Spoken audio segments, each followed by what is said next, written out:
All right, all right. We're here. We're back.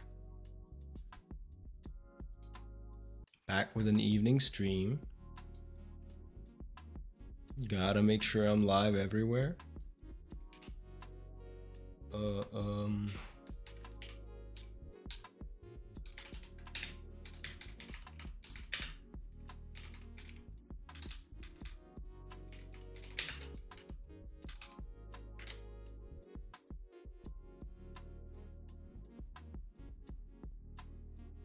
All right.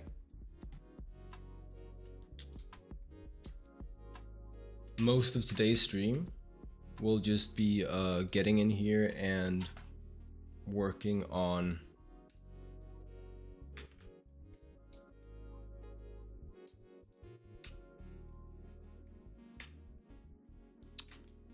this guy. It's the continuation of the draw this in your style awareness stream. He should have these colors. These are the colors that we're actually going with, I'm pretty sure.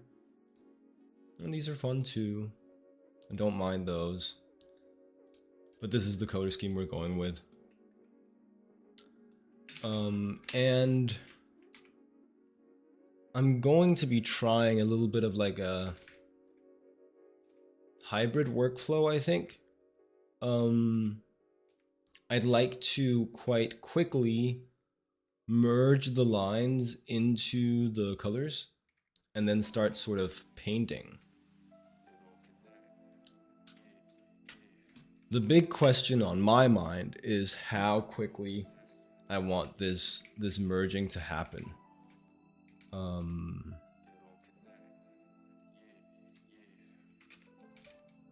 And I actually don't know the answer for that. The answer to that. I think honestly it could be now. We could merge all of this right now and just start to paint over top. Hi, hello, Jagger shot.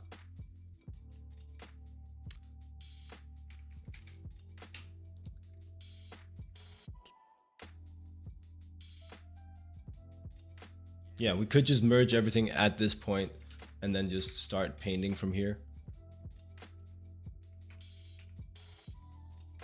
That may very well be what we end up doing.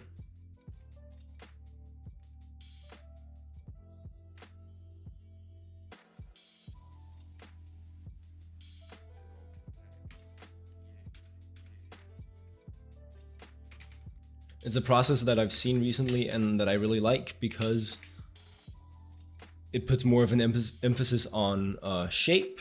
It puts more of an emphasis on allowing yourself to leave parts of the image sort of half finished. One thing that I might want to do first is, since we're going to be painting these lines into the piece, I kind of want to tint some of the lines first.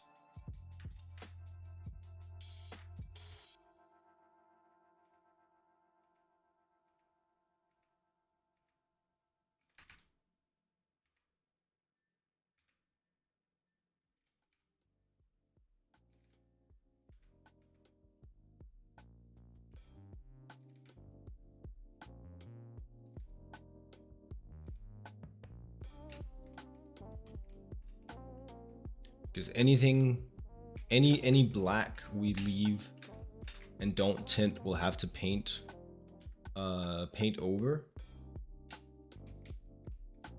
or leave black, allow it to be black.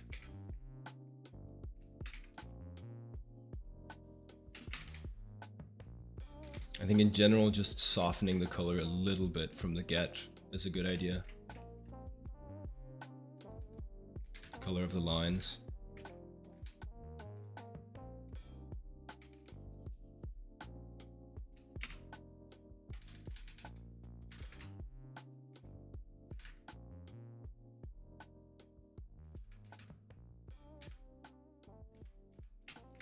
But there's definitely like a threshold we're crossing here, a point of no return.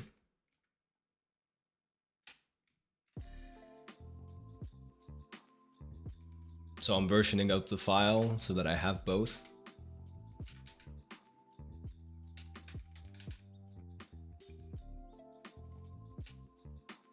Have I studied concept art or something?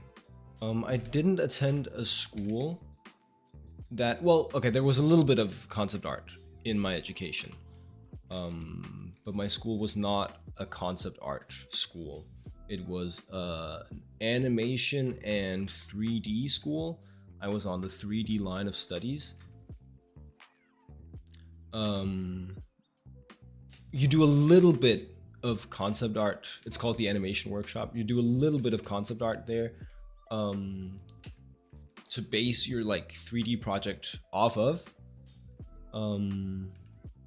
But the majority of the education is 3D. And then I just spent a lot of time in a lot of my free time doing concept or doing illustration.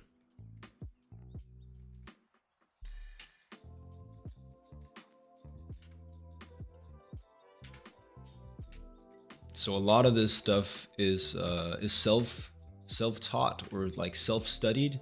I hate the term self-taught because it's not. It's more like a lot of this stuff I found online, like you are right now.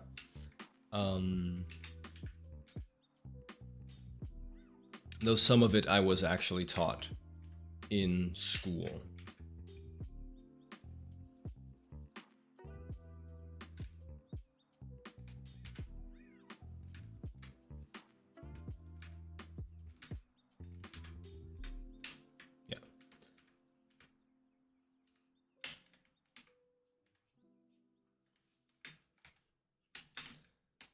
I'd like to tint the lines around all the gold and around all the green in particular.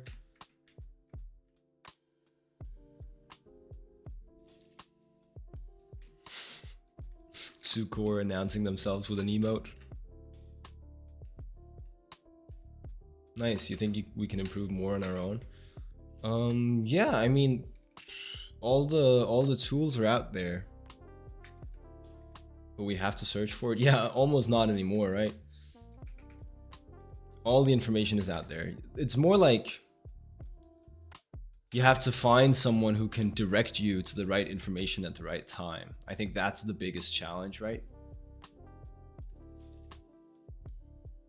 It's not, it used to be finding the information. Finding the information used to be the most difficult thing. I don't know, before my time, 10 years ago. But now organizing, digesting the information is the hardest. Because there's so much of it everywhere.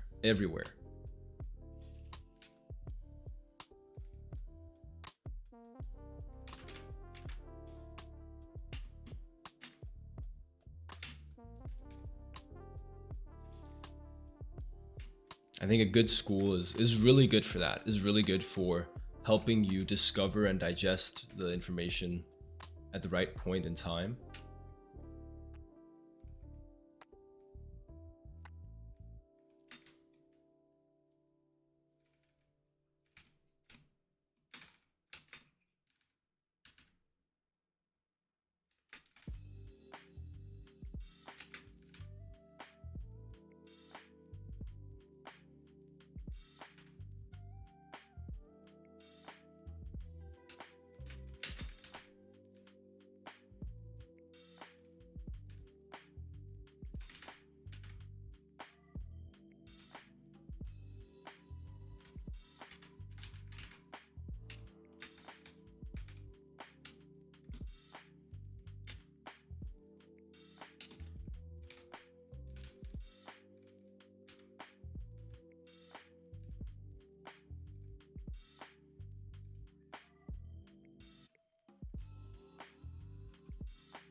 I think these wires could have a little bit more hue variation.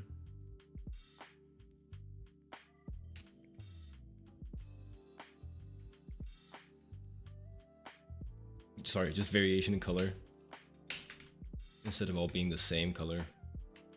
That's the big problem I had with them. And now I'm like, okay, so this, I have to admit, this is a bit of a foreign process to me. But I think we kind of just merge everything at this point.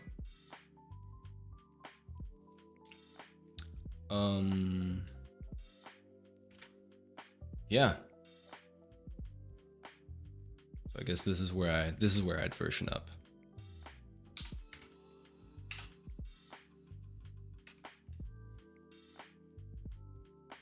and then just merge the lines, copy them.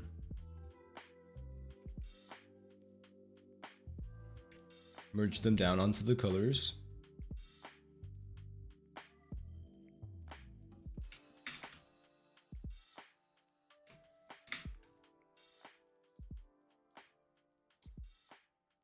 Get rid of the halftones for now, just so I can see what I'm doing better. And then we pick like a lighting setup. That's important. Let me do that before moving on.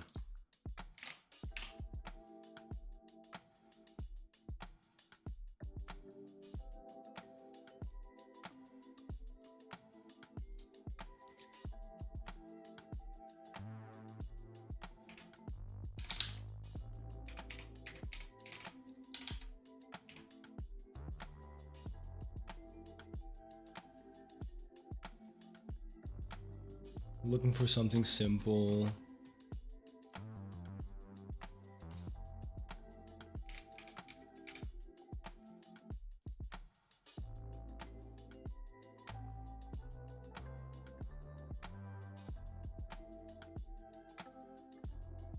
Simple yet interesting, right?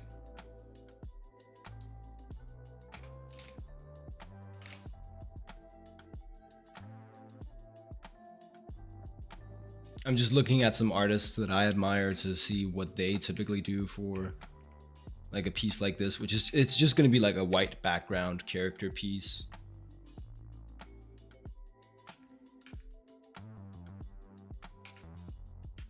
The Will Weston classic would be just the 45-degree angle, 45-degree up down, 45-degree from the side angle, lighting, and then like you throw on maybe a rim light at the end afterwards.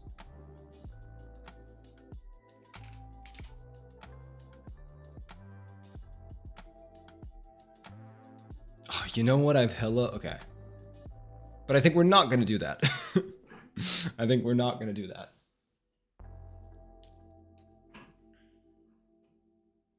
Instead, I think we'll do something at least slightly more dramatic.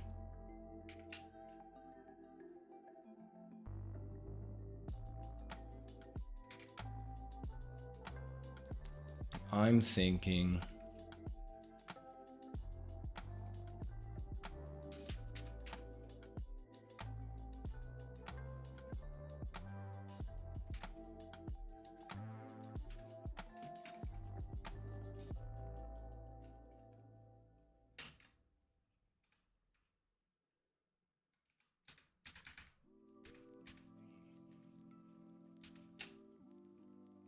like maybe we could find a nice shape to cast onto our little character here.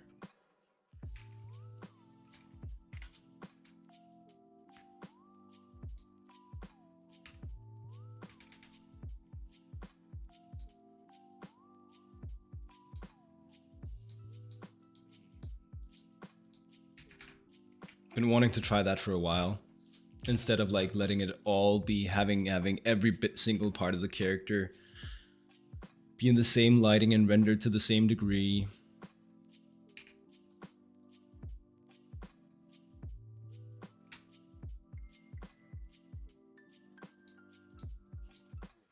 I think it could be cool to do some more interesting light shapes.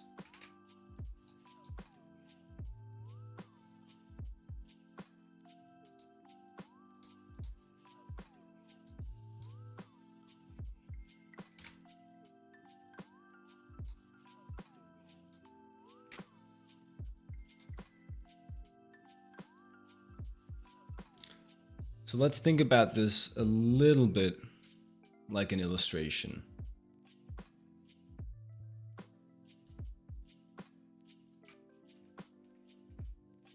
And say, where's the interest going to come from?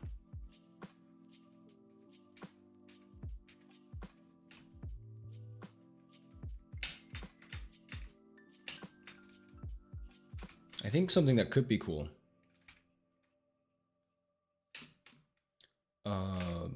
and fit the character really well, because we're doing something like mechanical, we're doing something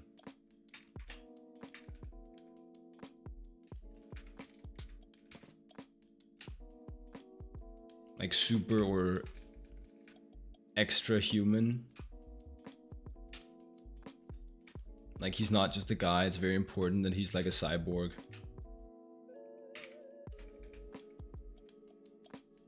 Maybe we could put the focal point in shadow and just have it sort of glow a little bit.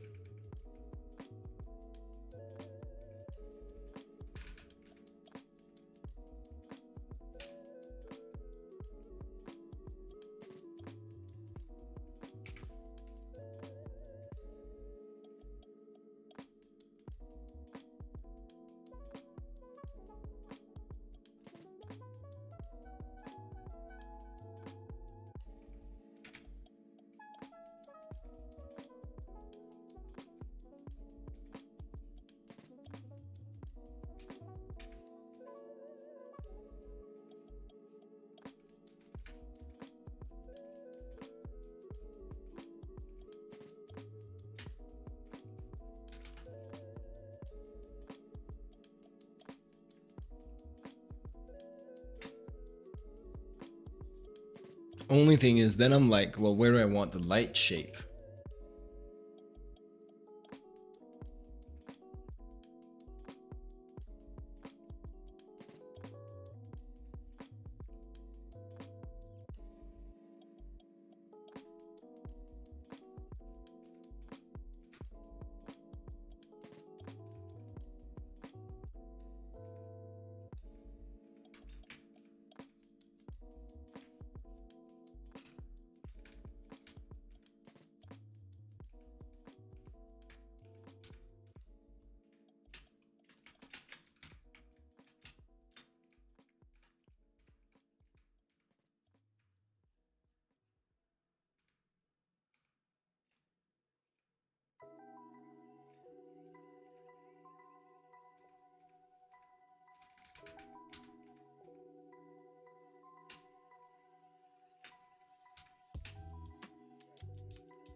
And then when in doubt, you consult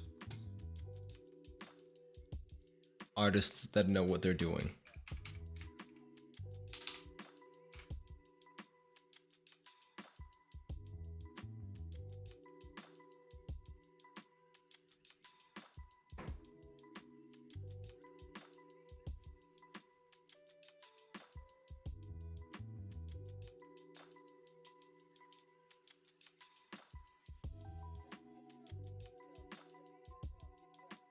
In this case, I'm like, I think Ongjin Sporen might know a thing or two about strategic character lighting.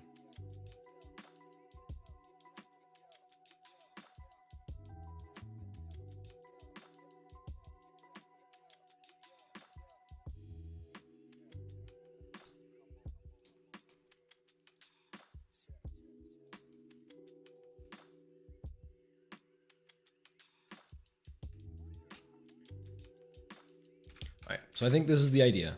Is we're doing a light that's like, it's kind of the classic kind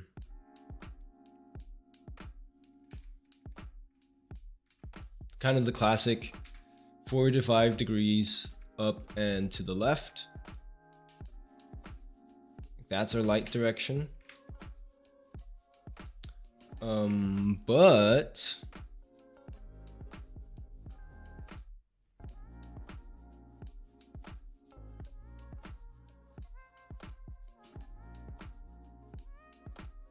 that's our light direction, but something is occluding it. Something is blocking the light where it covers his face, and most of his body as well. How many hours do I paint a day?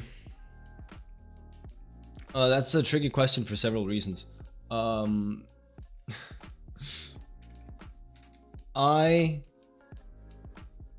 my god, give me a second. Pick color from layer, grab that color. And then use a mask instead of what I had going on there. Cool. So I stream for about 5 hours a day. But it takes a little bit of time to set it up, and it takes a little bit of time to close the stream, and I'm bantering. So I don't know, maybe that's 4 hours a day. Then, currently, I'm at an internship, which I do as much as I can, or as much as I have work for it, from the time I end stream at 10 a.m. till 5 p.m. There's a lunch break, and there's a social media management hour as well. So now we're already down to 5 hours in that chunk.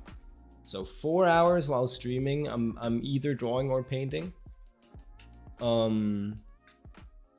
Then a maximum of 5 hours a day, I'm doing my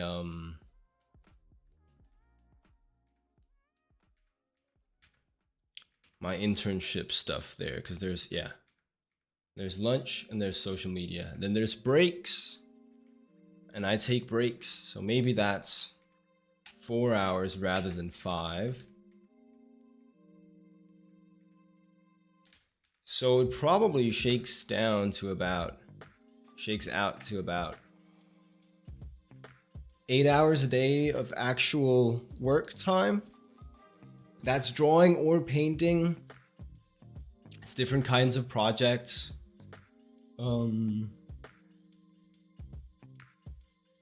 Yeah. Because when I end my workday, I usually take a break and I do something else.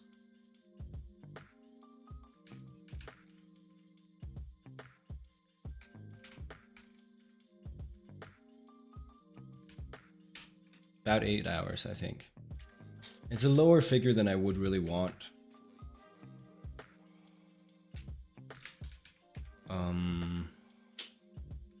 Yeah.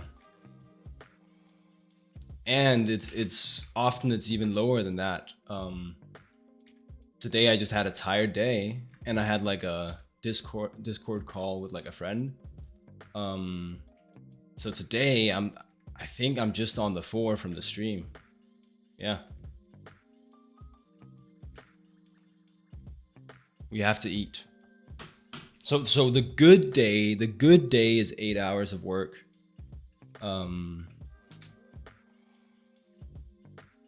The tired day one as such, like the one I'm having today, that's not good grammar.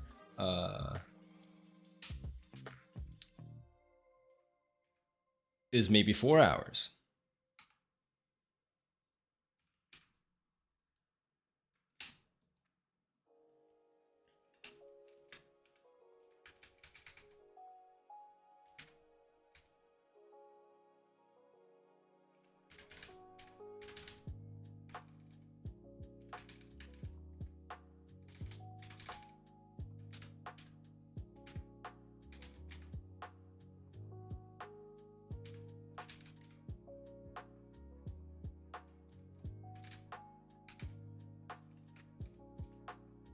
I gotta figure out a way to shorten my social media management hour. That's like way too long to spend a full hour on that every day.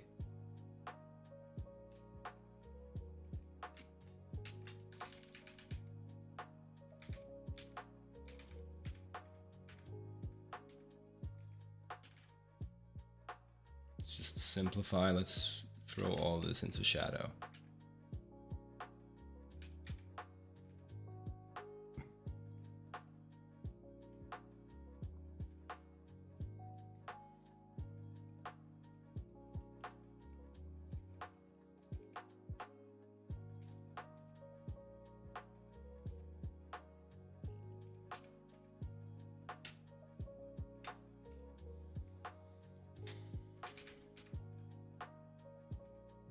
gonna be pretty much shadow as well. That's gonna be pretty much shadow.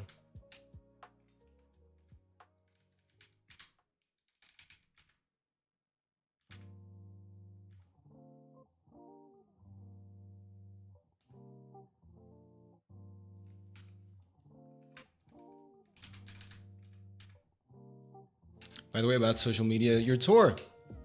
Oh, okay, cool. I wasn't sure.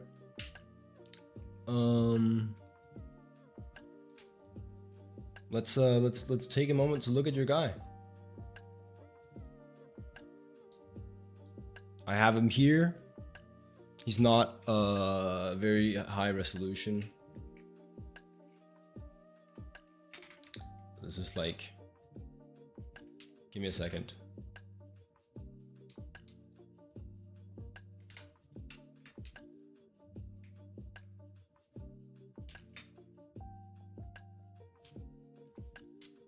Paint over time. No hurry. Well, we're here now. We might as well.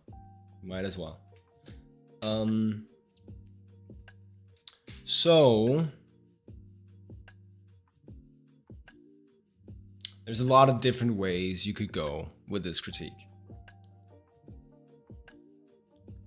I think what you said is you felt like the piece was a bit messy at the moment. I would agree.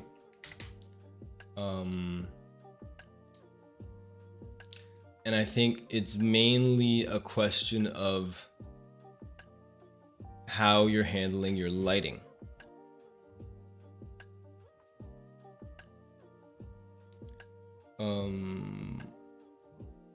I would say you don't know the next step. Yeah. I would say that the lighting isn't very clear, or isn't very well organized. What I would make sure to do is I would pick like a main light source. And because you have 4 glowing hands right in his face, I am tempted to make that your main light source.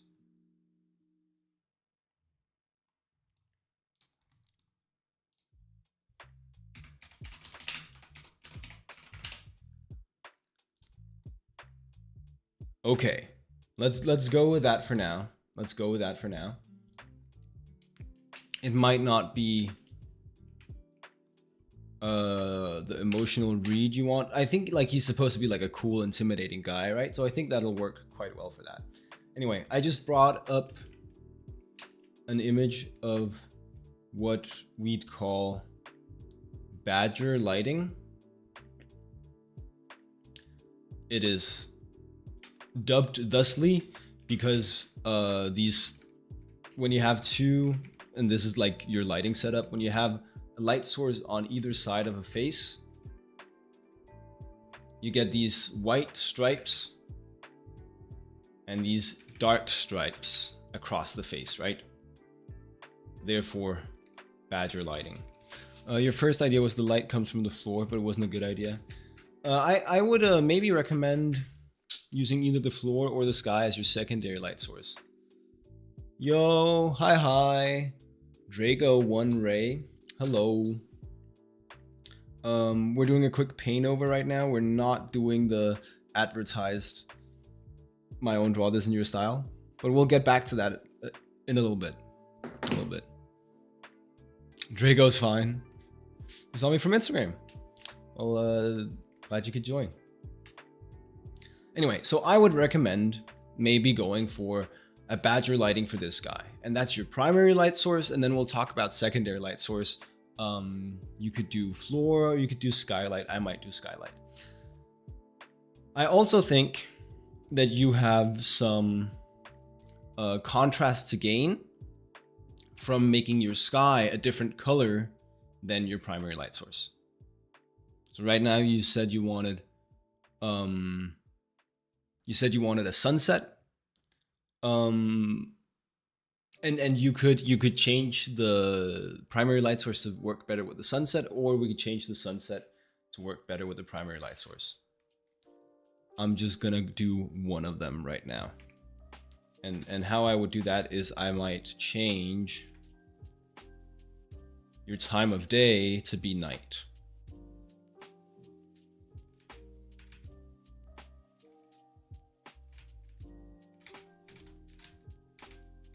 Yeah, I'm just saying there's like, I mean, there's several ways for you to solve this issue. And it depends on what you want from the image as well.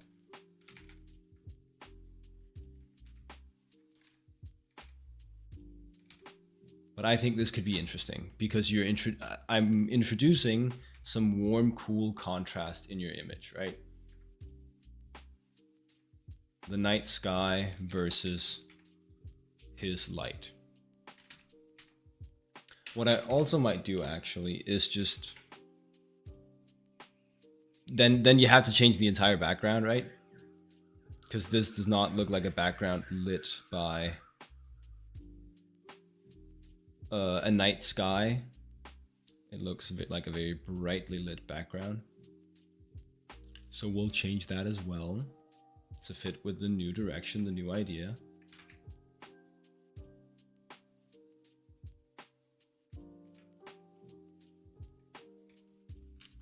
I'm currently, I'm trying to work the lighting and composition. Which maybe I'm doing a little too much here. The reason I'm reworking the lighting and the composition to this degree is just to get a clearer idea as well for how to render the character. But we'll get to that in a little bit.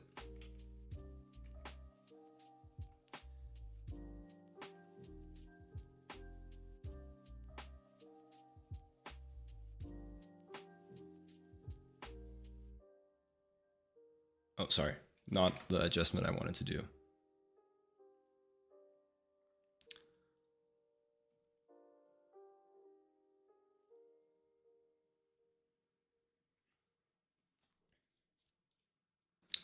Another reason why I'm making this adjustment is because when we look at the values in your image right now, I'm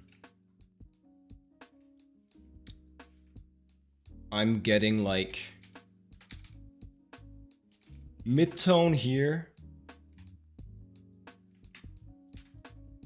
and I'm getting a little bit of light here, but then mid-tone as well on the background. Essentially, when I squint at your piece, it sort of, a lot of it averages out to mid-tone because you have a lot of small light and dark shapes, right? Like this stuff disappears when I squint at it. When you squint enough, it sort of diffuses out, averages out to mid-tone. The hands are very like brightly standing out, but I just want more separation between character and background. This edge kind of disappears. This edge is kind of disappearing. This edge is kind of disappearing. This edge is not very clearly defined. And I can see that you're trying by like introducing a little bit of contrast right around the edges of the form. But the simpler we can make that value read, the better. And again, my suggestion would be, let's go light on dark. So now we have a dark background. We'll brighten it up a little bit. But this is supposed to be something like a night sky.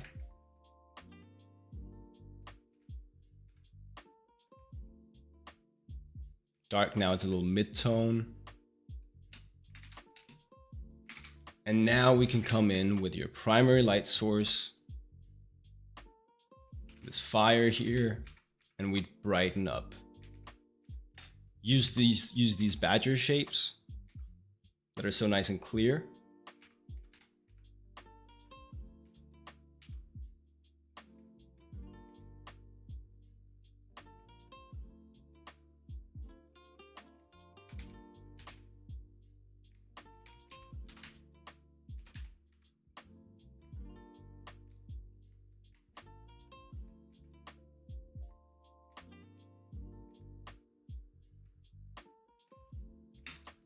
you're an artist yourself as well, you always want to learn splash art. You want to learn / improve your drawing skills. The thing that you're focusing on is perspective and form and structure these past 6 months. What do I do in my streams and how often do I stream?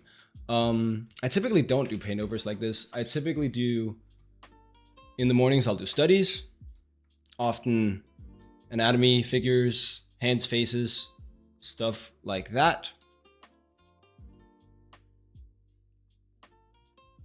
Drapery is something that I've been studying recently. Yeah. And then in the evening, I will typically, and we'll get right back to it in a bit, I'll do like little design projects. Design or illustration projects. This is a character of my own design that I'm now illustrating. Anyway. I want to give you, Tor, I want to give you a proper critique if I can.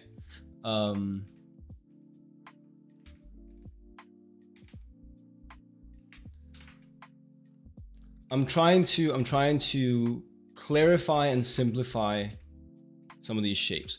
Also, you said these tattoos on his chest aren't very important, but they sure feel like, value-wise, they're really important because they're some of the brightest values in your piece and they're right next to some of the darkest values in your piece. So I would definitely either fully get rid of them, or I would tone them down quite a lot. So they're like they feel like a secondary value movement, rather than right now it's almost like the primary contrast in the piece.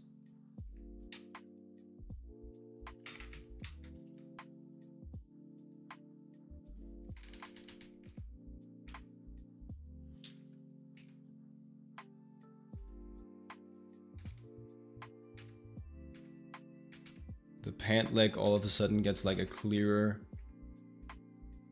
lighting setup as well, as the light would come from above and to the side. And then let's just get rid of this light from the ground for now.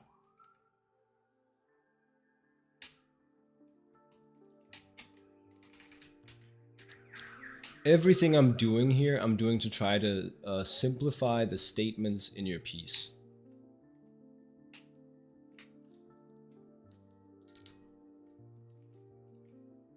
I wonder if here we have the original. Just want to look back and forth. Let's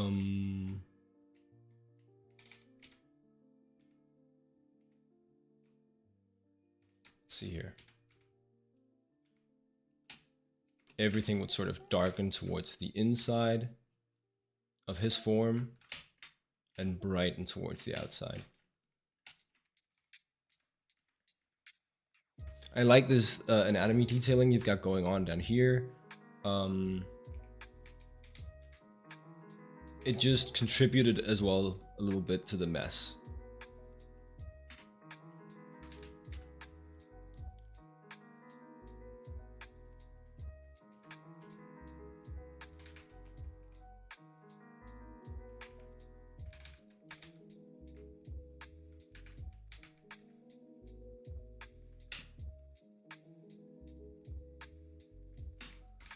Let's see here.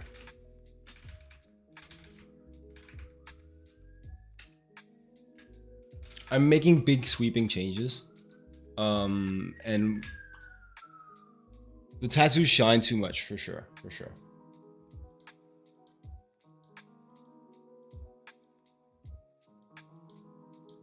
The change tonight, I want to say, is not necessary. It just came as a result of me picking a specific primary light source and then working from there. How do I make the piece work with that?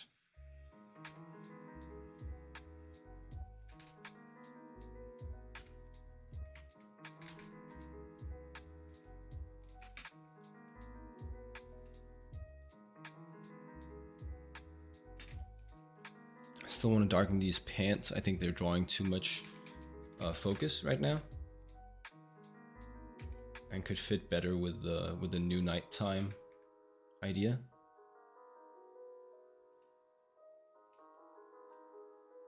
It's just a service to a follower. Somebody asked. I thought maybe I could do critiques once in a while.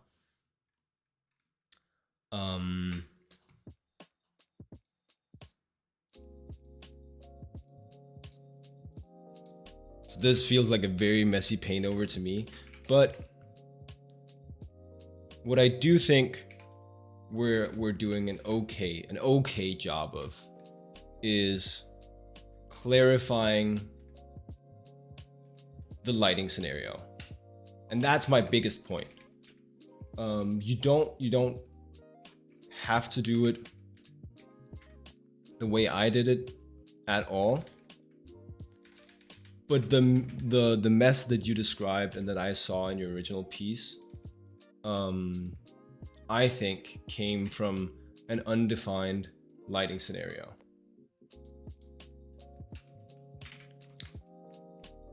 The light from the hands is kind of going a little bit everywhere on the chest. The tattoos are too bright and are not really are drawing too much attention because of all of the value contrast.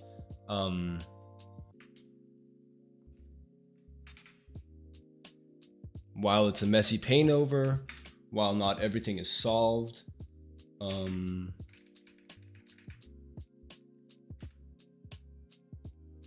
I do think some of these ideas result in a clearer piece, and I can see that you think the same. So that's good. That's good.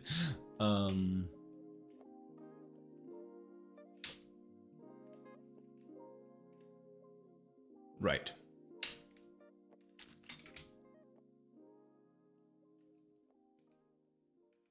Dude, I think that's what I can do you for right now. I think that's what I can do you for right now. Because I also want to work on my project. And then I'd recommend whenever you have like a face and a lighting scenario that's like a little bit tricky for you, look up stuff like this. Look up like portrait light shapes. Something like that. And I think looking that up will give you references like the one I pulled here. And that just makes it so much easier to paint like a believable face in a specific lighting scenario.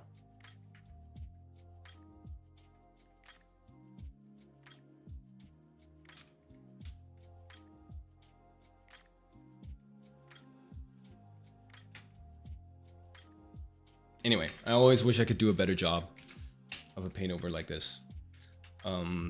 Main advice is just clean up and have a clearer understanding of your lighting scenario.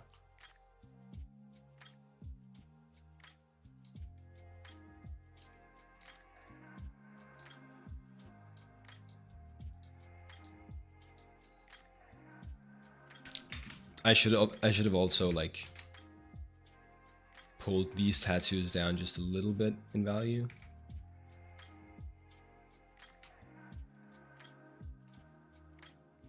Cool. Cool. Now we're doing this guy.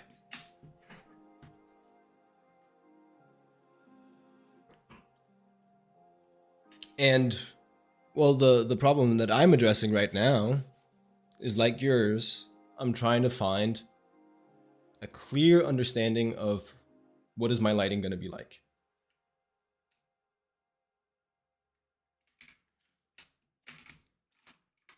Yeah, I'm sorry, no Discord yet. Maybe we'll work on that one day. As of yet, I don't have that.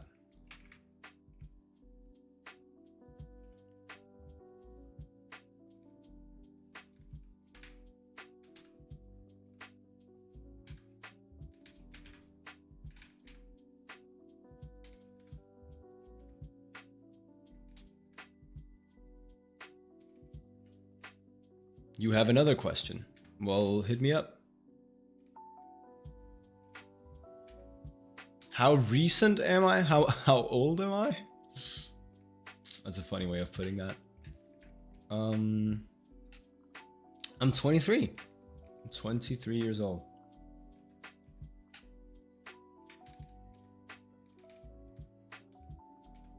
Like in social media. Oh, you weren't asking my age. Oh, that's so funny. I thought that was the funniest way to ask somebody's age. How recent are you? Like in social media and streaming. So I've been streaming for like a month, I think, at this point.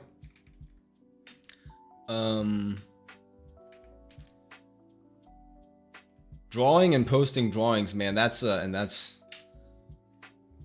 feels rough to say because I think that's a bad thing, but that's since I was a kid. I've been posting drawings on social media since I was a kid. Never really took off though, as you can tell.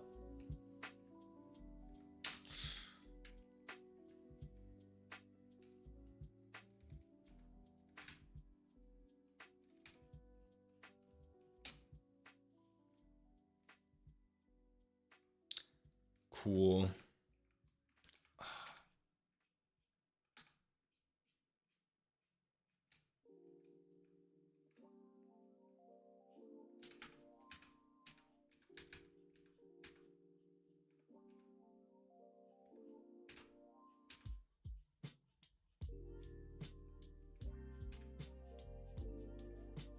I'm like, what's the exact light shape I want here?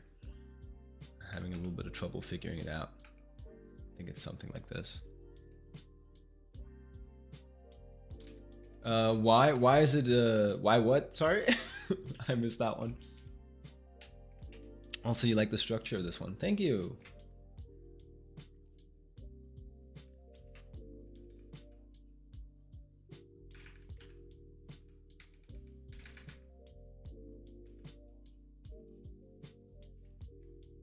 Why did I start streaming? Well,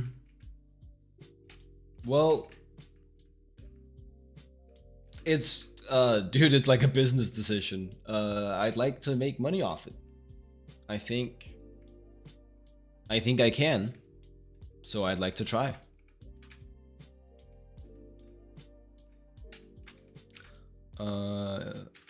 Yeah.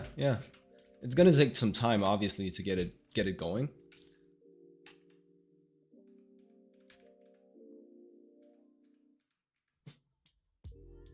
Yeah, why not, right?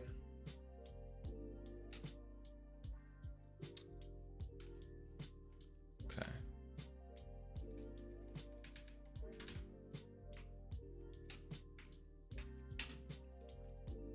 So I think that's kind of that's the lighting idea.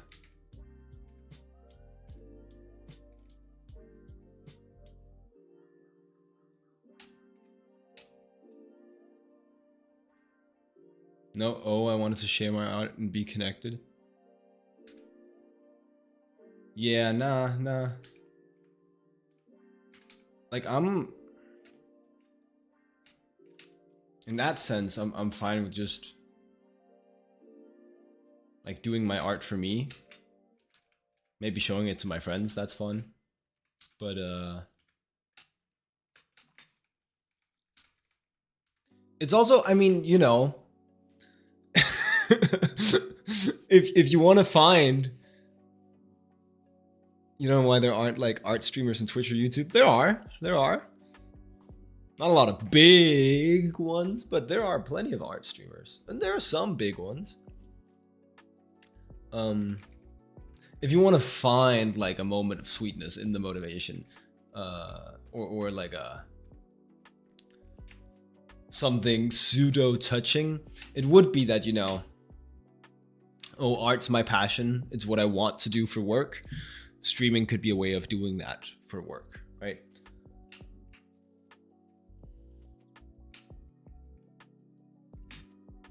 Like art is what I care about. So streaming is a way to potentially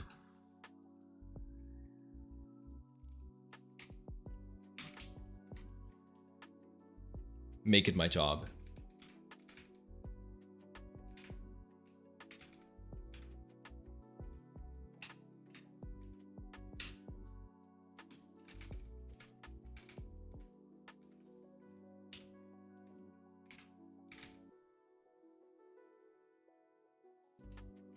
Oh no, someone's banned? Likely ban evader restricted. Now banned. Sick. Oh.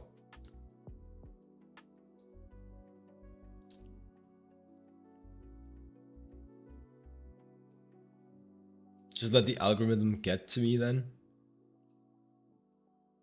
Oh sure, you see them. Just let the algorithm get you to them. I see what you're saying.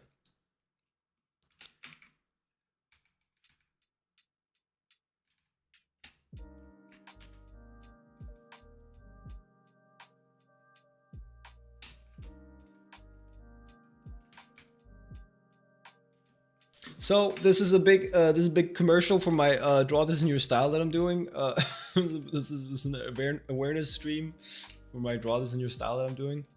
If you do art, you could whip up a little drawing of this guy.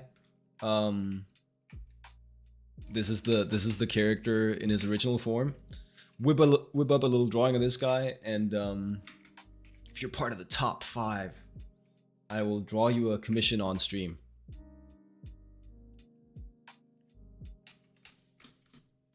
It's like my one time I need to say it this hour or whatever. And then I'll say it again in about an hour. There was a big delay, you just refreshed. Okay. What did you miss? What didn't you hear? You're streaming on another platform? I am.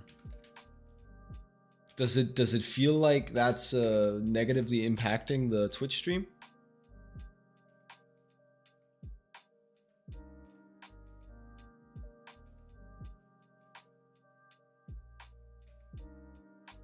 Your messages were getting a late response. It's fine. Okay, cool. Yeah, I'm multi-streaming to several platforms to try and see if I can't get some traffic on TikTok.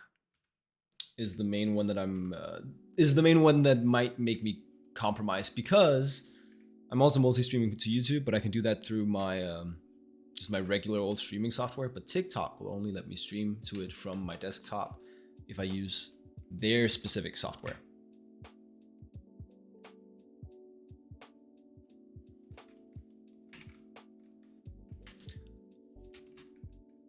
And that means that I need to upload the stream twice instead of like once.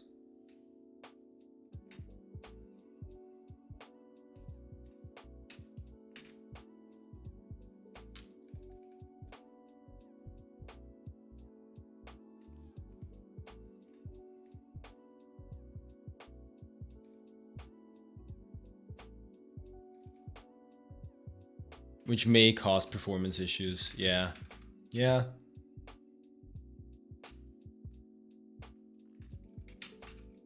No, I realize. I'm just trying to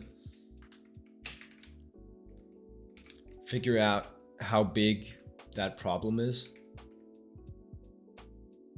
Because if it is like a significant performance issue, I'll probably go back to just streaming on Twitch.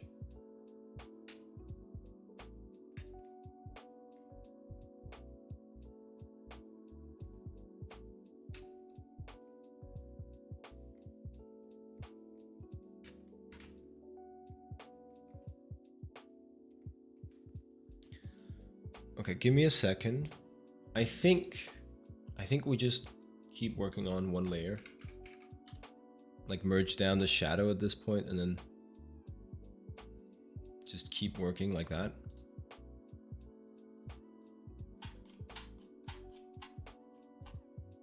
Yeah. Okay.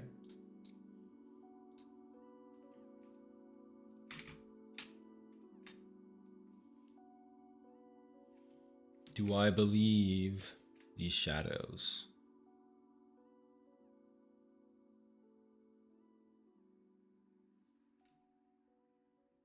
Yeah. Yeah.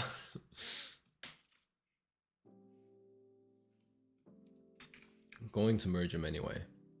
I'll wait with the light a bit.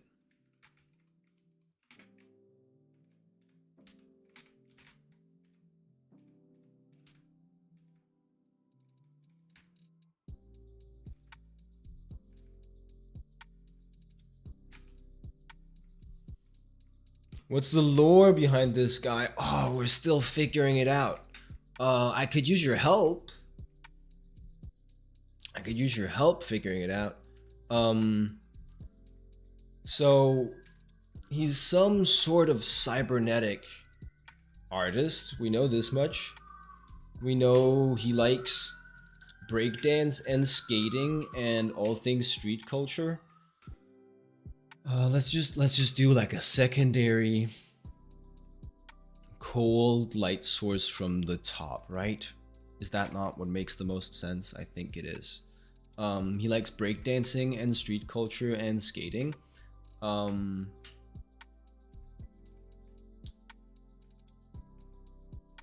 maybe we should do like a... Yeah, I don't know. What's our secondary light source?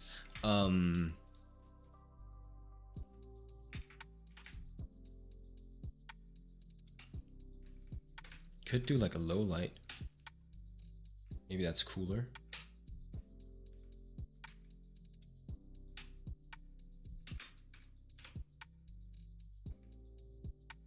He's a cyborg. Definitely belongs in like a cyberpunk world.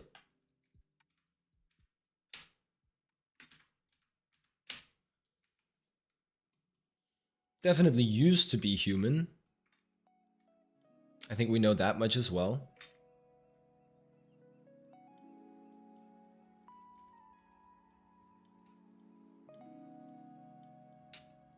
Totally what you thought. Nice, nice.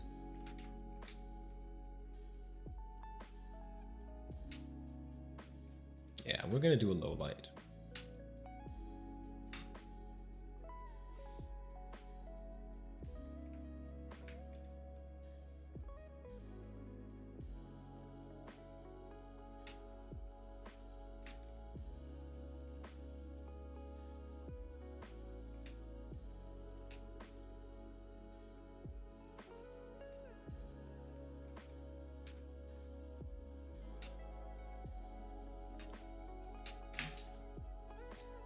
What's left of the human in him?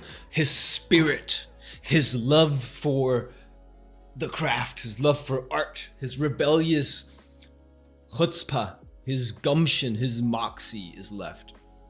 As well as like his face is human. Well, it's not actually, because I didn't go for a nose for this design, not like an actual proper nose.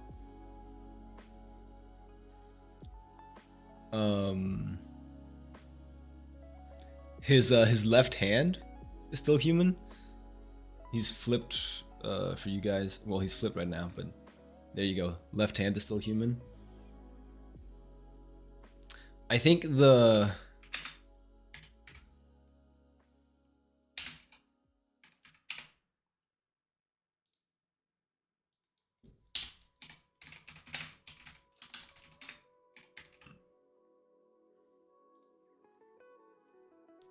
conceit, even though it's like a very stylized face, is that his face is actually still human. I think that's the idea. I had this face right here in my reference document already.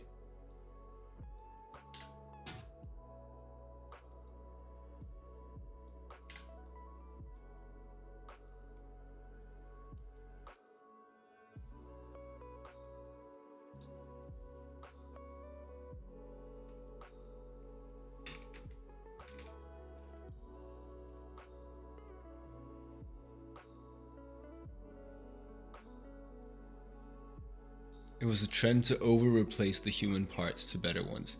Yeah. You guys know Cyberpunk Edge Runners? My guy David? Maybe he's like a David type character. It's his ambition to become a better artist that drove him to replace the human parts of him with mechanical ones.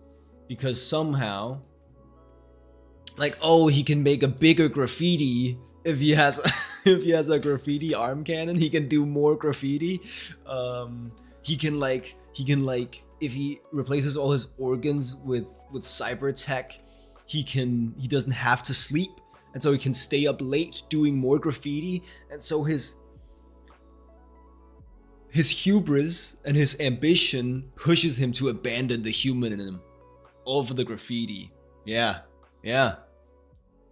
And you guys know that if Arasaka came with some experimental new graffiti implant that would have him fried up in like half an hour, he'd do it just for the glorious graffiti he could be doing for that 1/2 hour.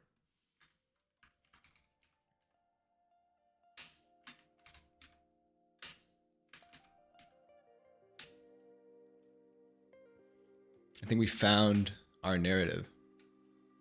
He doesn't have to put on a gas mask exactly because his lungs are bionic.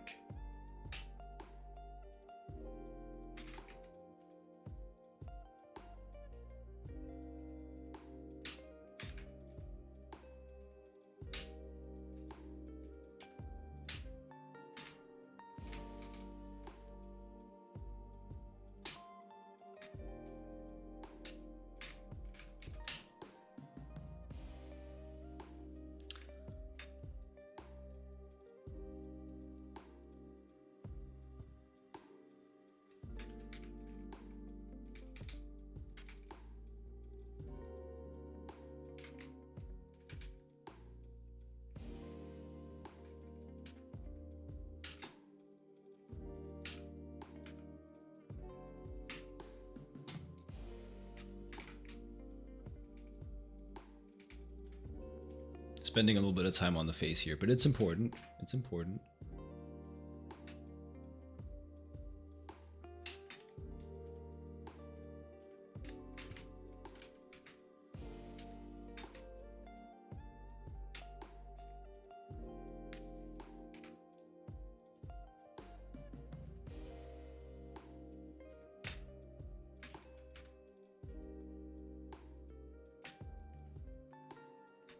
I really like David's story in Cyberpunk Edge Runners. I really like, in general, stories that use ambition as like an important motif. Love Whiplash, really like that movie. And like stories that portray ambition as like a tragic flaw as well really appeal to me. Like there's both the thrill of ambition, and that's cool, but then also the dark side of it. I think it's because I view myself as like quite an ambitious person. So I feel that like that double two sides of a coin that ambition has, where it can be a blessing and a curse. I resonate with that a lot.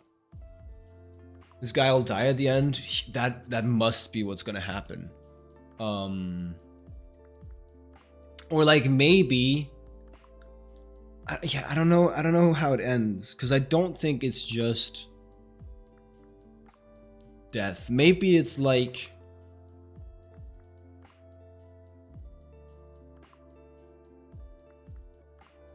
he probably goes like cyber psychosis, but his cyber psychosis is it doesn't really hurt anyone. It's just like him with like a very, very low like amount of brain function forever doing like graffiti in like a corner or something.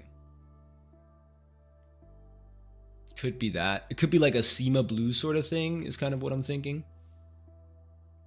Yeah. Total replacement. He just does graffiti all day, and then it's like, oh, but is he still even human? Because like at some point he probably like replaces his brain or something.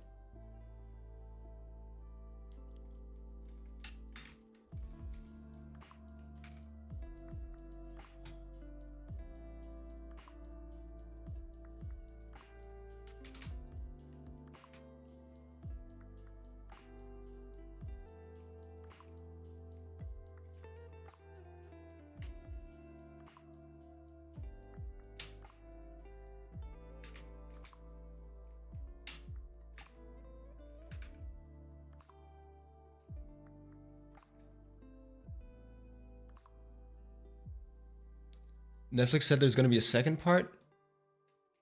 That's sick. I think that's like one of my favorite anime these days.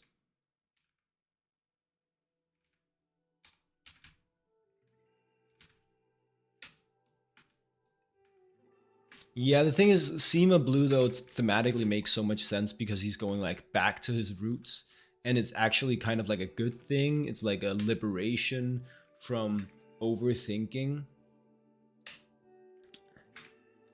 But with this guy, I mean, it's like his ambition is a very human thing. So it can be the same actual resolution, like the same thing can happen to him, but it's just clearly a bad thing for this guy because he started out human and he ends up a mindless drone.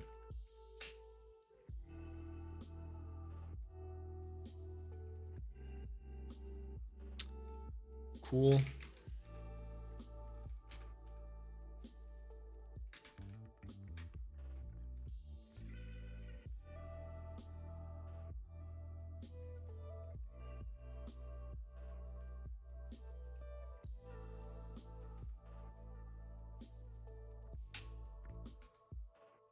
Swimming pool cleaner.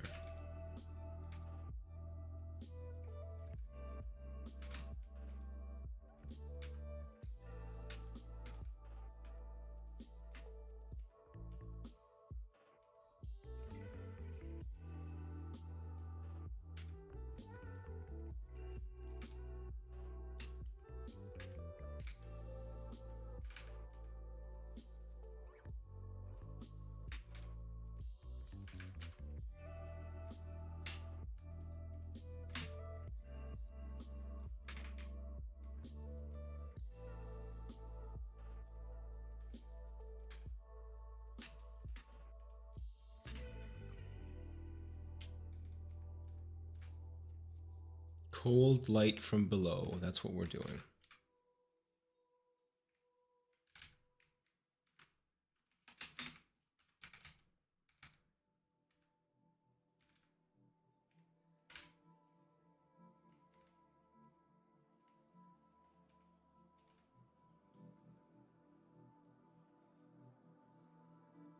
You'll be going now and you're planning on getting back here in the future, as my art is underrated.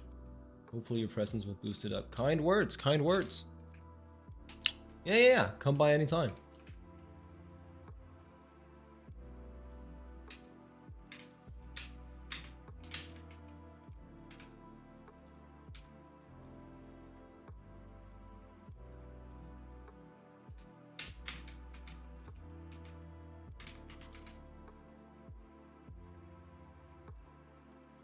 Seema Blue.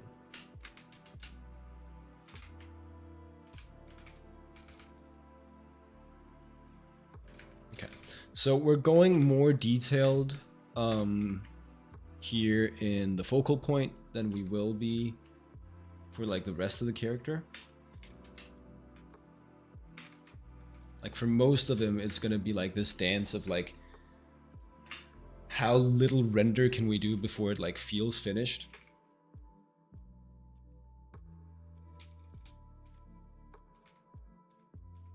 But here in the focal point, we can go a little bit harder.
That's how bright it goes. Cool.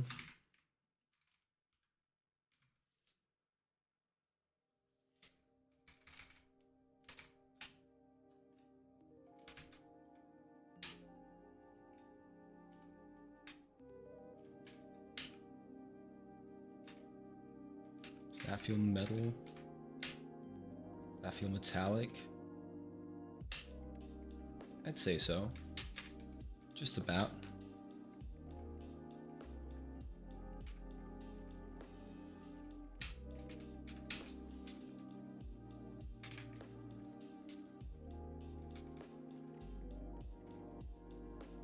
Do I always draw with this music? Yes. Do you hate it?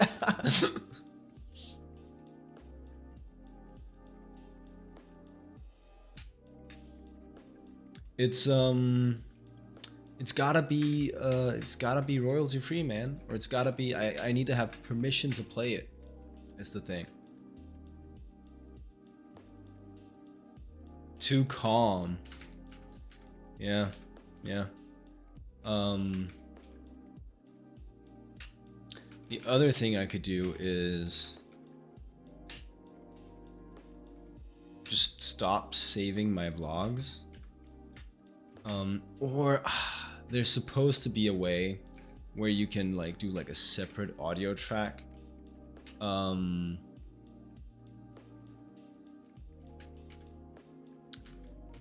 And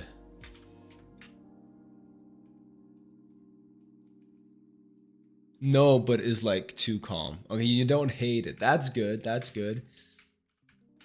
I don't know if there's a way to do like a separate audio track and then do some compiling work so the Twitch stream can have one set of music and the VOD can have another set of music. That might be something for me to research.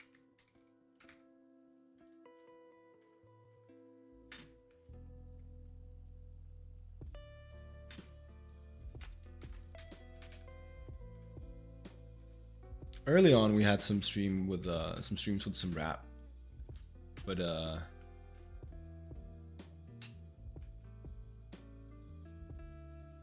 I just don't want to get copyright stricken.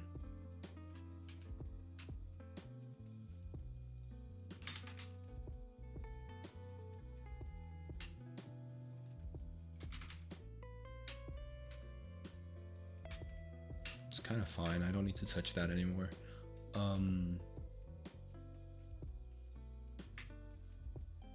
And then tastefully with the light.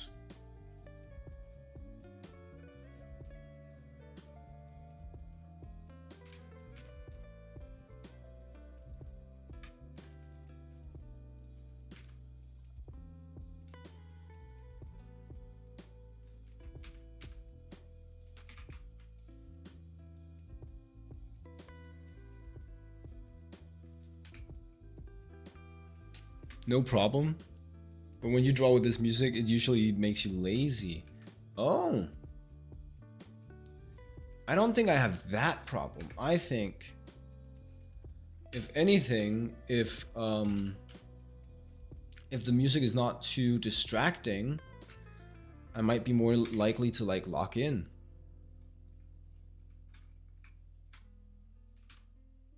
I frequently, when it's just me, I frequently work in total silence.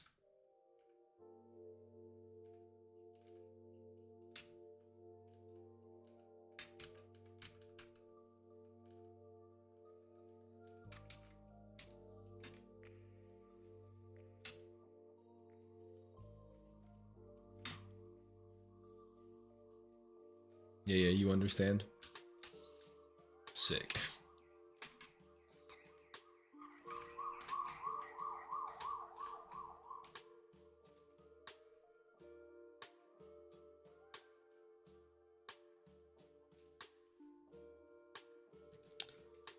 That doesn't really work.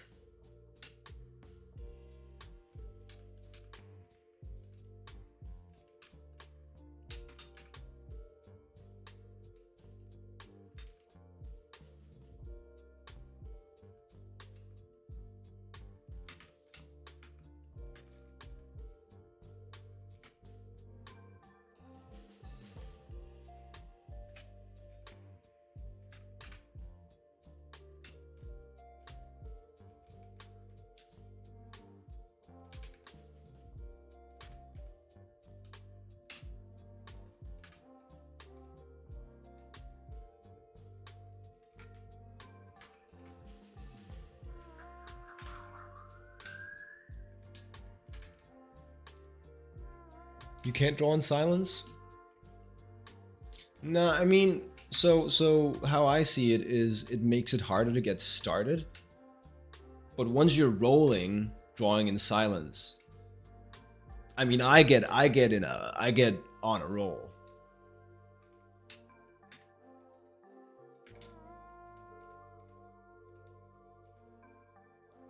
I get some mean ass flow states once I'm drawing in silence.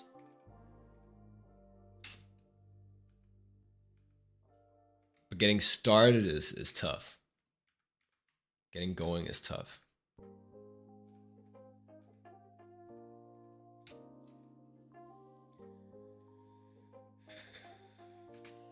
It doesn't feel quite right.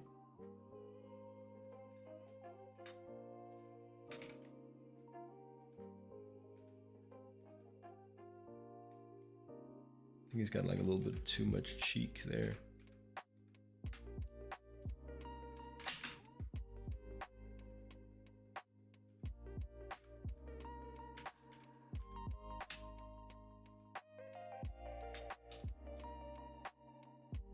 Okay, only the trail off the one eye. That's what we're gonna do.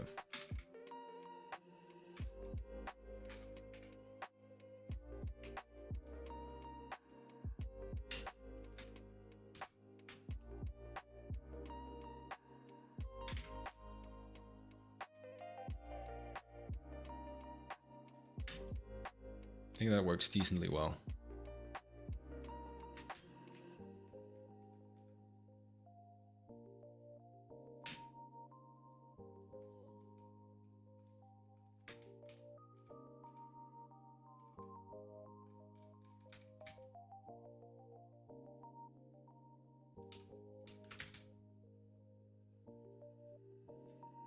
And this one's supposed to be glowing.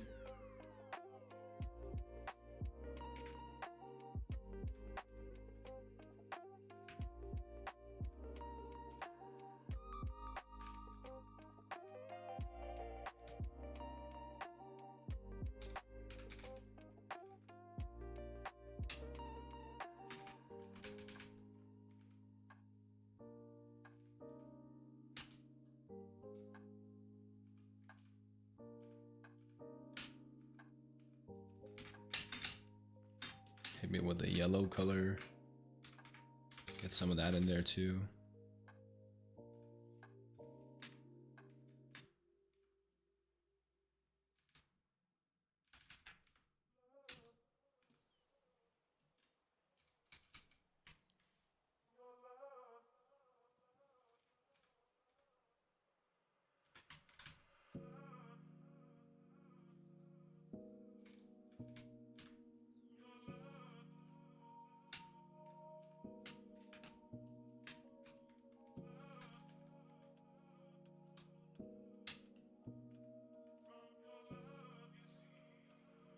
Okay, let's try that.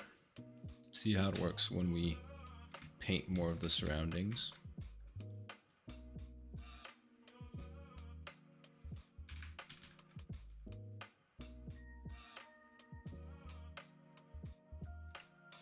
I think we're going to be doing a finish here that still has quite a lot of line work in it.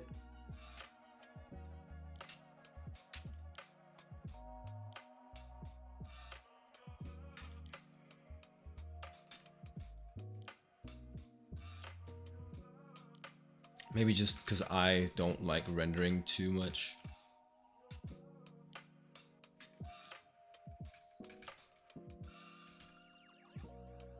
I feel like I'm wasting time that I could spend drawing.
Can you know about my art goals?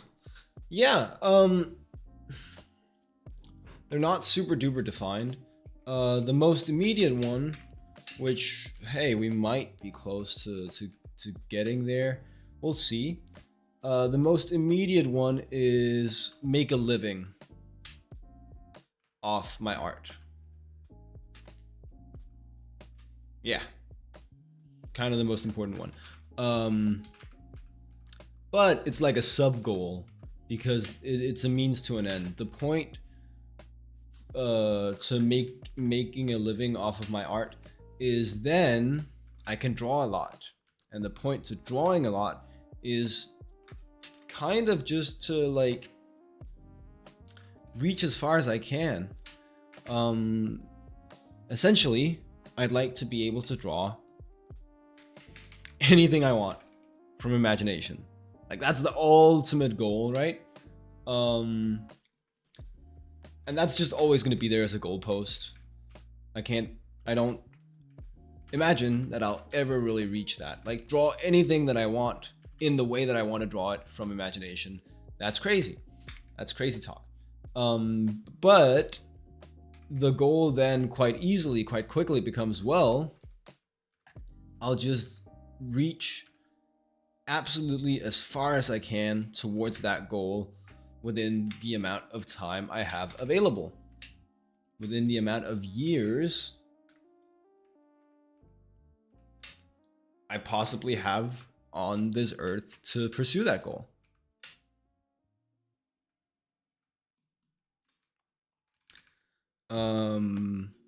Yeah.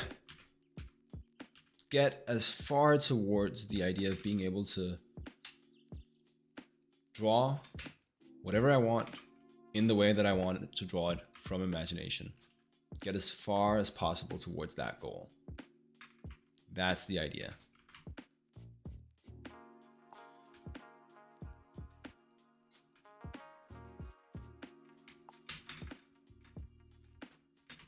You like the mindset? Thank you. I do too.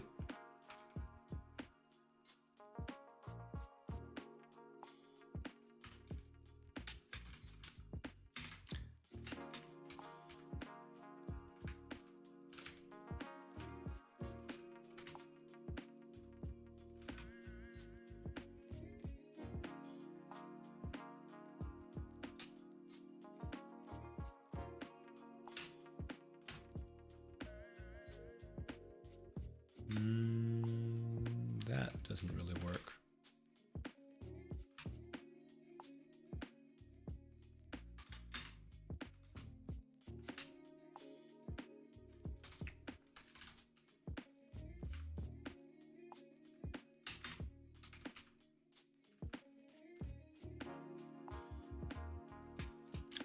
It's more like the journey than it is the goal, right? It's I'd like to be perpetually improving.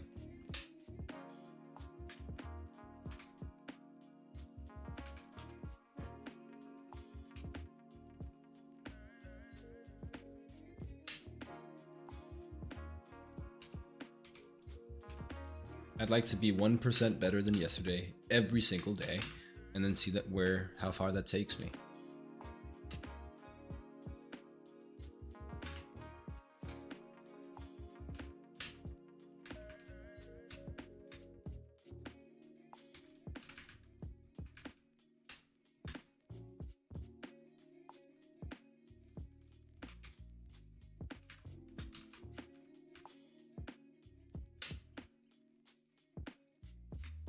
Probably a bit redder for that. Gold. What do I do here? Yeah.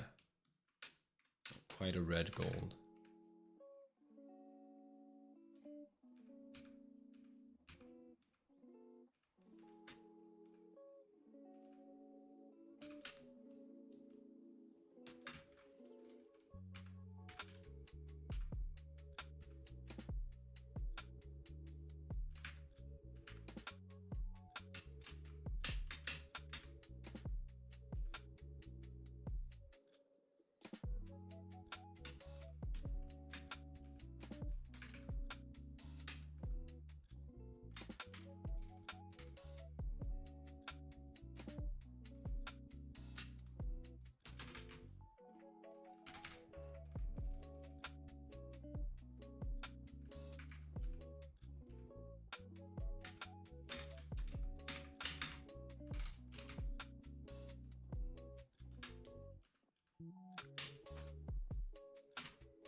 I don't believe that rendering.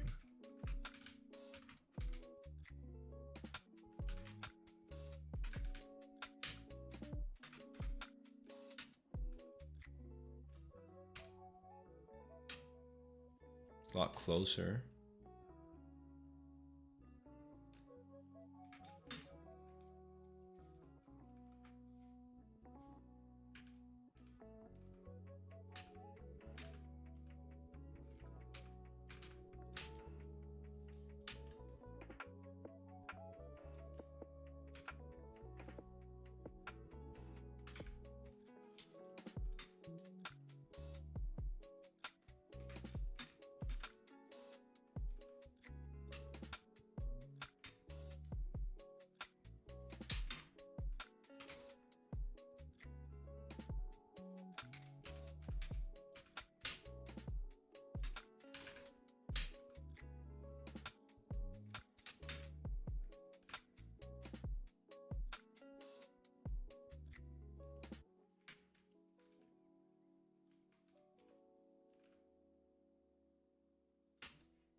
I mean, it's a tricky thing to paint this year.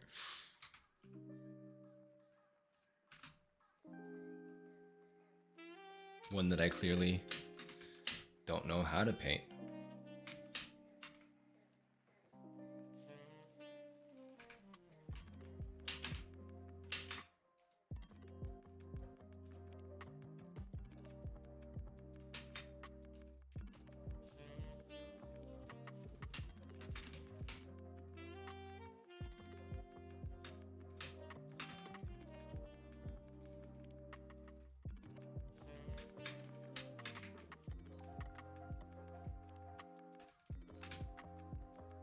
But we're getting closer. We're getting closer and closer.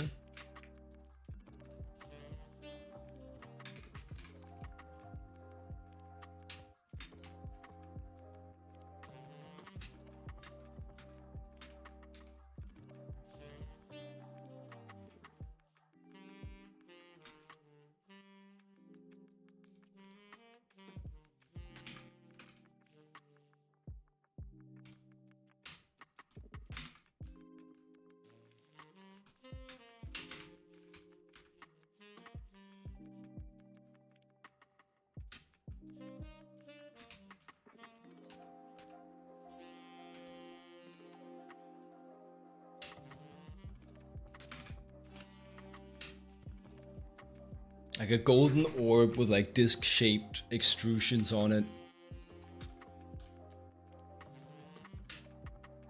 A little bit tricky to make that read properly. But there we go, there's an attempt.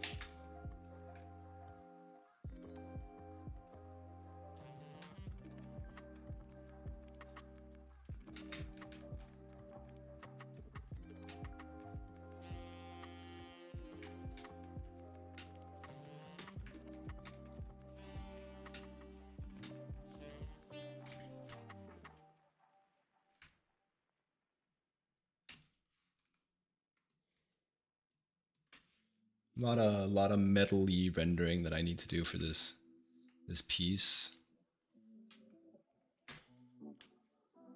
But we'll just be like shorthanding it a bit, everything will be fine. Cool. See how fast and easy we can do these pipes. Lay these pipes down real quick.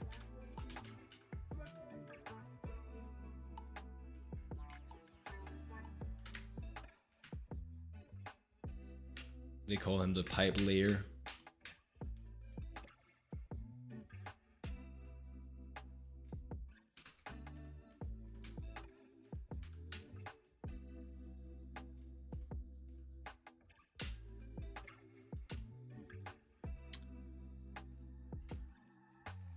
And then obviously this is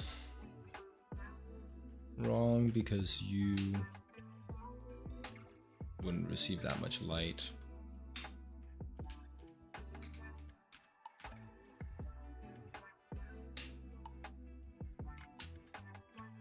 I imagine you'd cast all of that into shadow, actually. You'd be in halftone at most.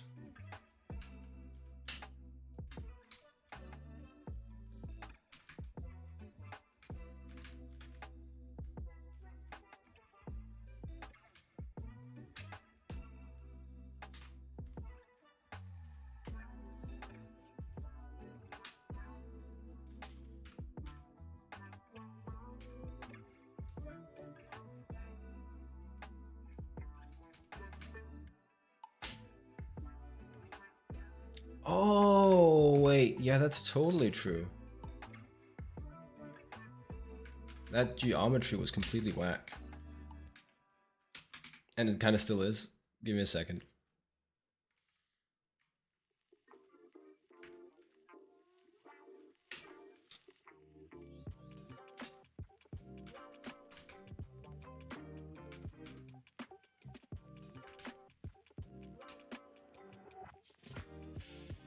It's a little better.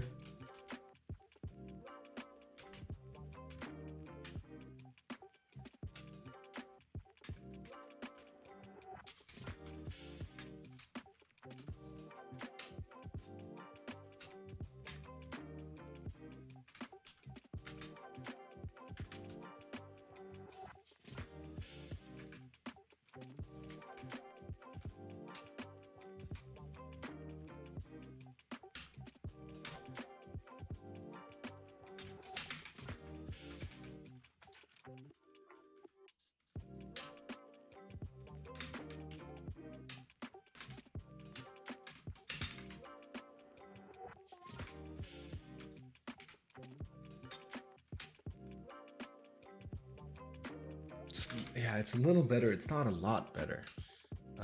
This bit kind of makes sense now in the beginning. Then it breaks here.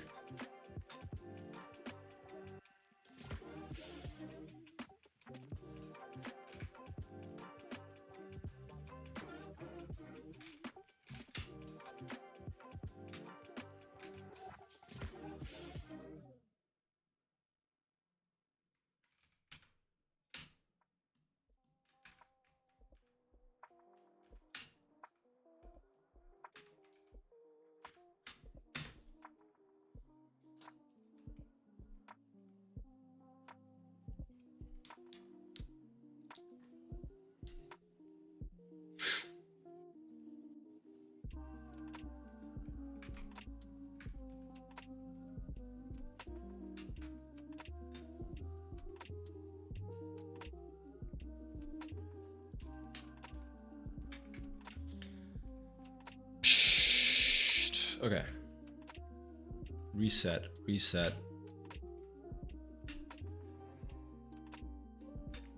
Just allow for the overlap and make sure that these pipes are like wrapping around the rib cage.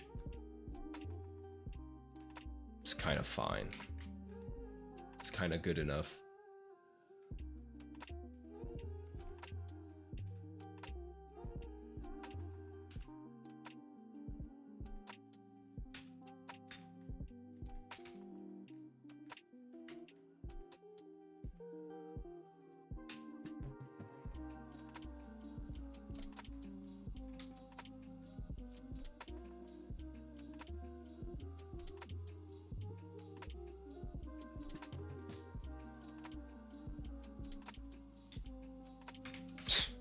So that took a while. That was supposed to be like a super quick operation. God damn it.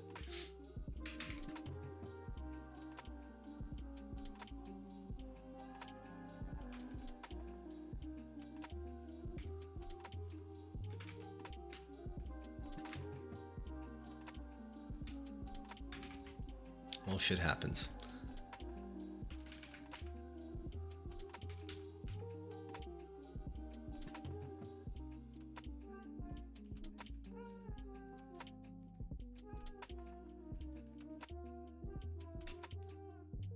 Now we do this treatment around the edges, make sure the material feels Nice and reflective.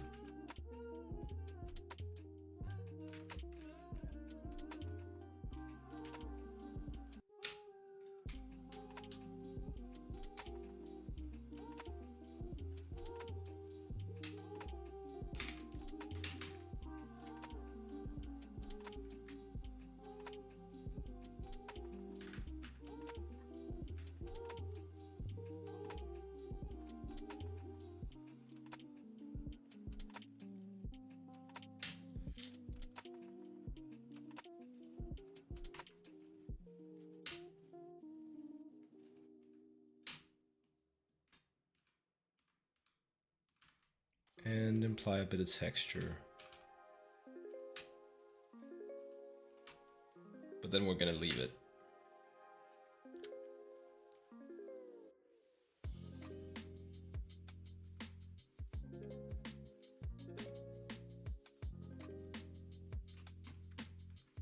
And then we can be omega dissatisfied with that, but still now he's a cyber zombie. Really cool. He's pretty close now. Yeah. We've been talking about how he's David from Cyberpunk Edge Runners. He's blinded by his great ambitions. He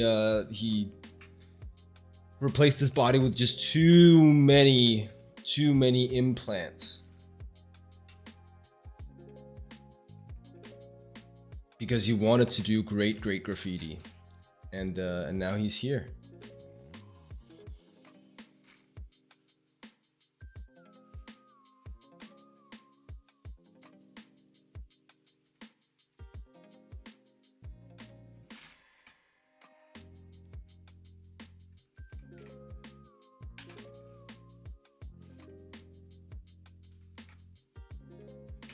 Oh, that's not enough of the layers. Excusez-moi. You can merge down. You can stay unmerged.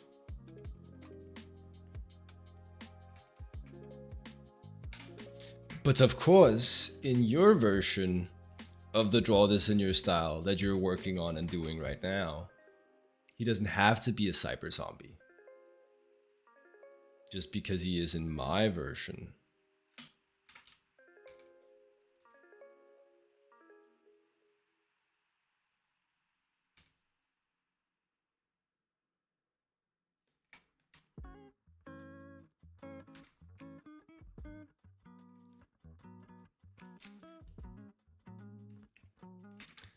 Okay.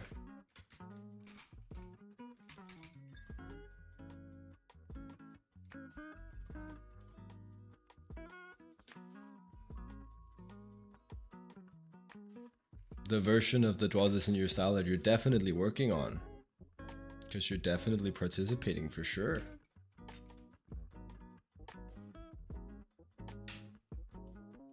Oh, that's bad.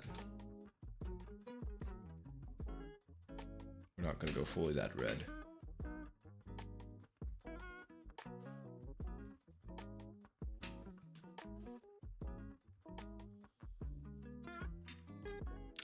Already that kind of feels like too red.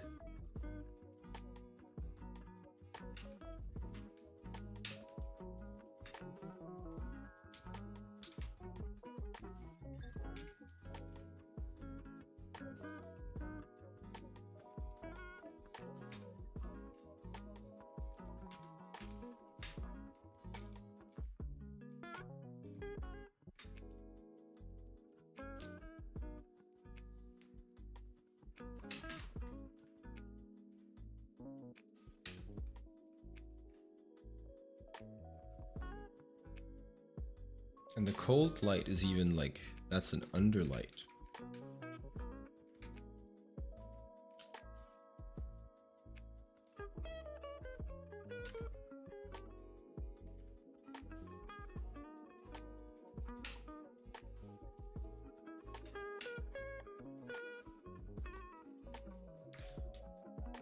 But I'll believe that the tops of these discs are catching some light from this big old glowing thing up here. I'll believe that.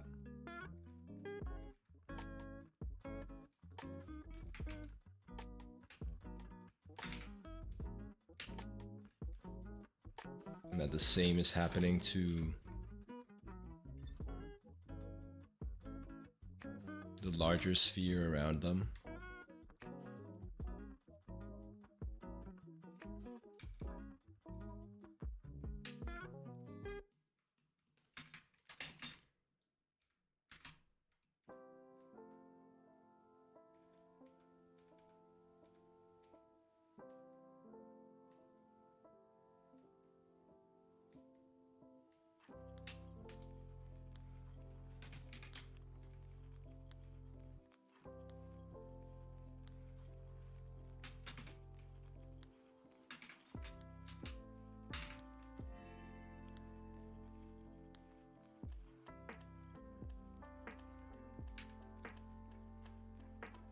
You're starting now. Sick.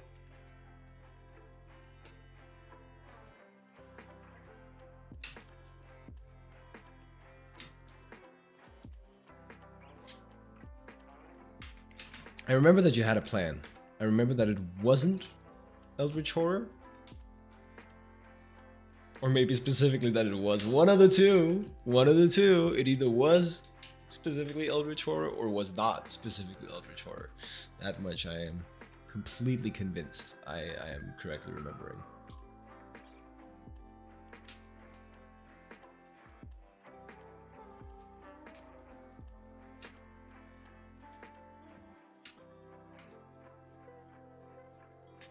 Yeah. Little brighter up here, maybe. It is supposed to be like gold after all.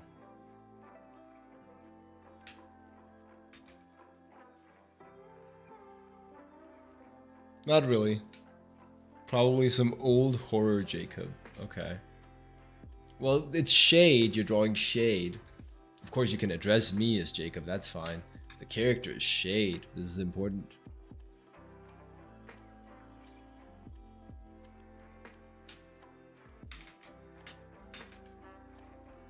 He's spelled with SH, so he's not me. Yeah, that's his name. Which I'm kind of regretting that choice, but it says so right on his pants right here. I kind of like better that he's not a self-insert, that it's like some different guy. I like better the idea that it's not me at all. It's just like the mascot is a good name. Yeah, fair enough.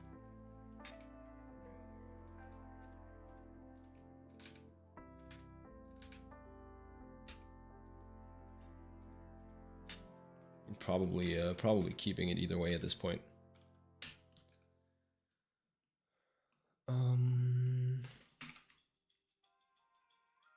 Yeah, that's a tricky thing to paint. I kind of believe the other orb, kinda.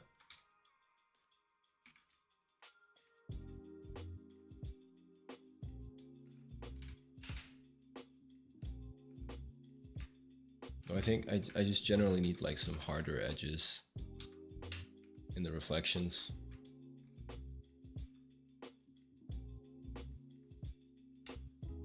So it looks shinier.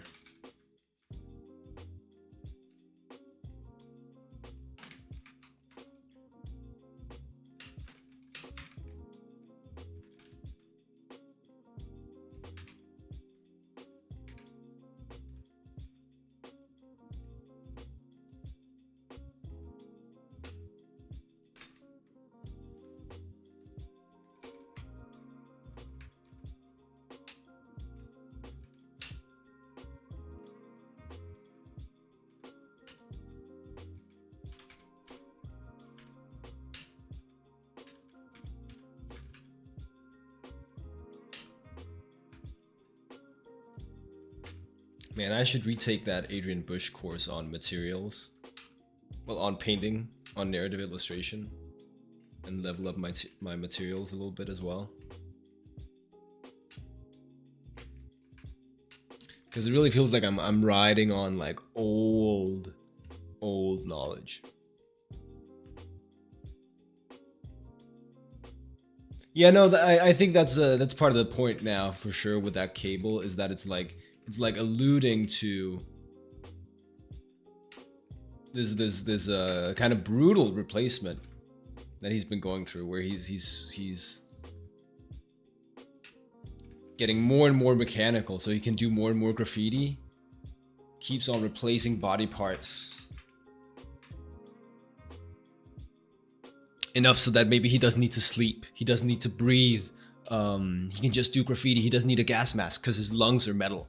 And then at one point he makes the final step and he replaces his brain with a cybernetic implant as well. And that's where he loses himself. That's his nemesis. That is when his hubris is struck down by Nemesis.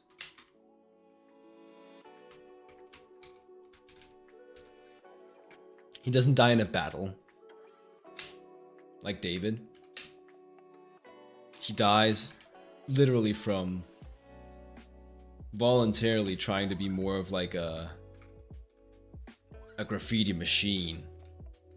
And then he ends up just doing and redoing the same tag over and over in some dead end in Night City. Well, no, it's gotta be a different place. We can't do Night City.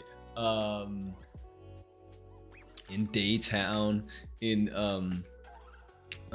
Twilight Springs.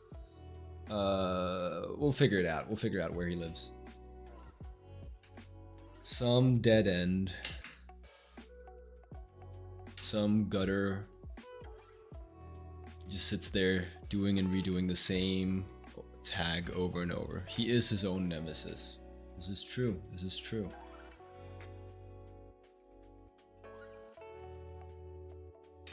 Like Icarus flew too close to the sun.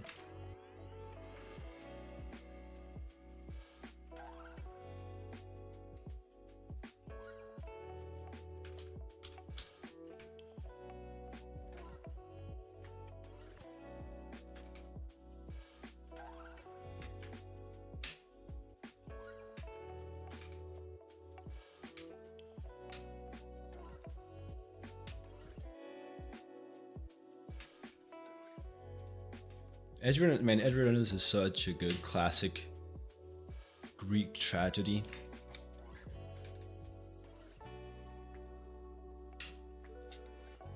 Okay.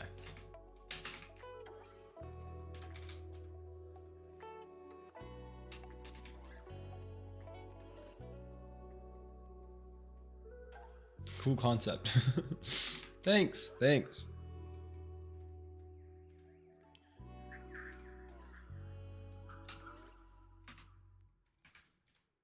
It's half David from Cyberpunk Edge Runners and it's half Seema Blue from Love Death Robots. It's nothing new, but it's splicing those ideas onto the theming that we have, and so it just kind of comes together, kind of works.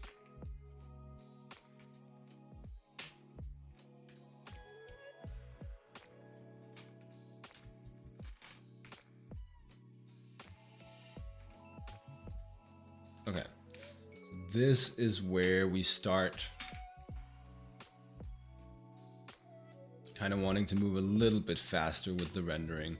We're moving out of focal point territory. Oh man, okay, just a second actually. Need to do this too.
But I mean, yeah, we don't want to render forever.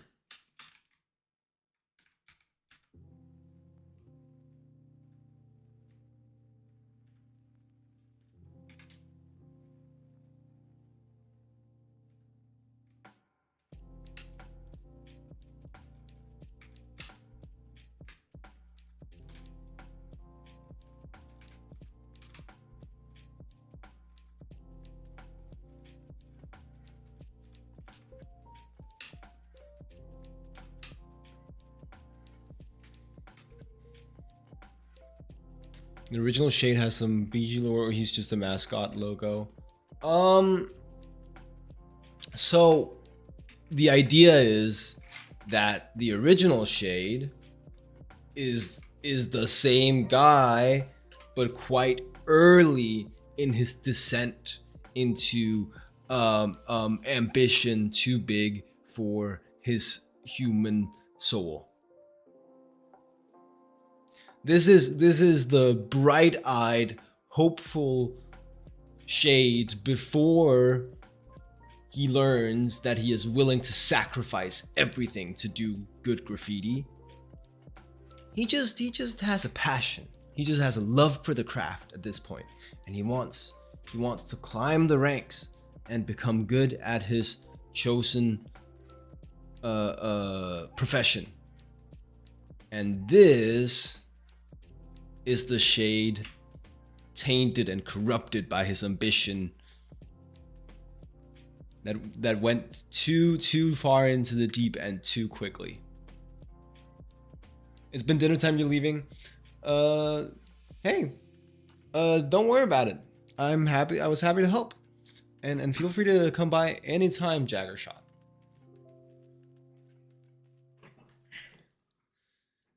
It's like David episode 1 and David final episode. Yeah. That is exactly what it is.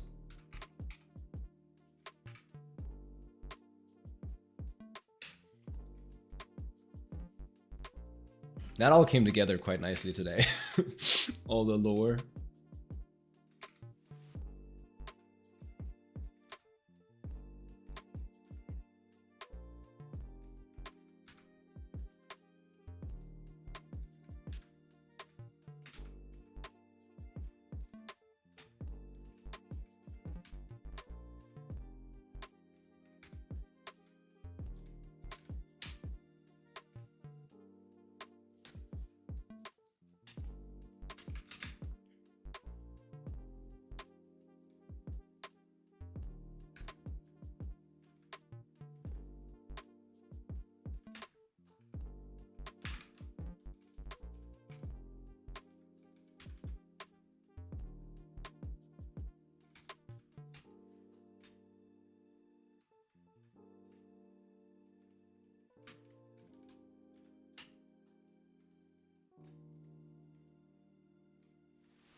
Oh, okay, right.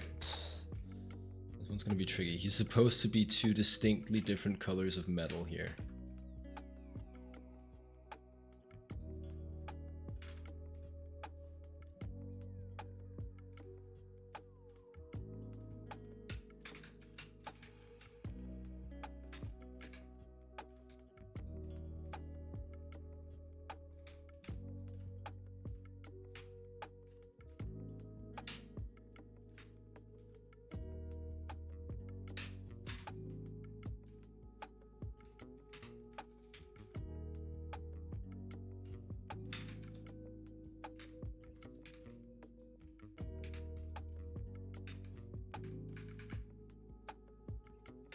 So that's going to be quite tricky and quite important to manage the hues in this area.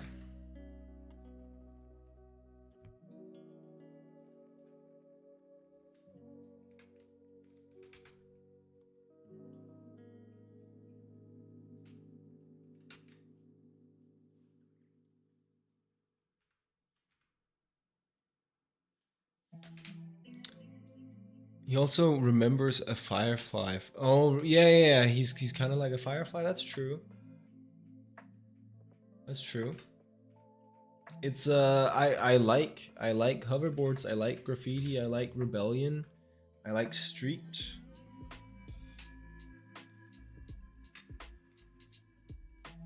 So those are the aesthetics. Those are the elements that that'll repeat in my my oeuvre, so to speak, my work. If you're not a pretentious jerk, it's work. If you are a pretentious jerk, you say oeuvre.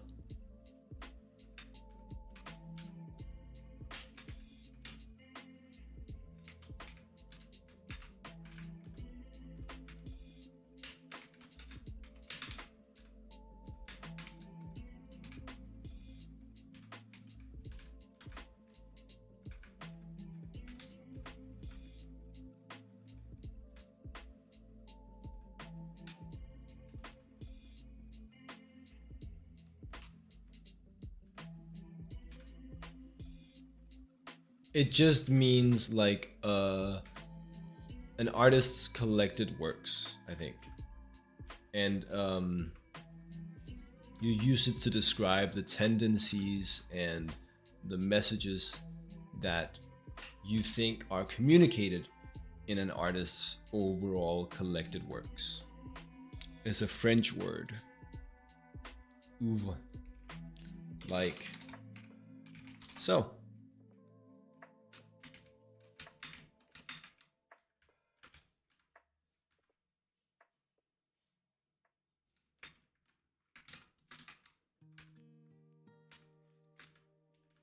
You typically don't use it to analyze entertainment artists, though I believe you can. Though definitely you'd very rarely use it about yourself, I think.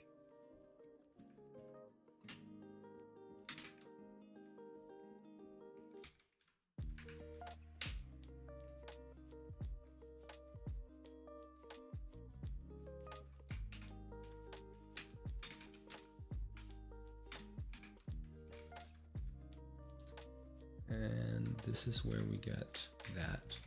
You should be dark. How can I?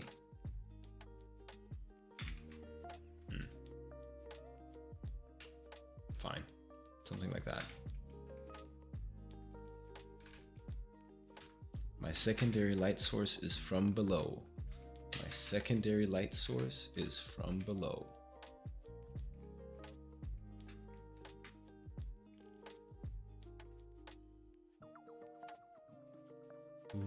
Oeuvre.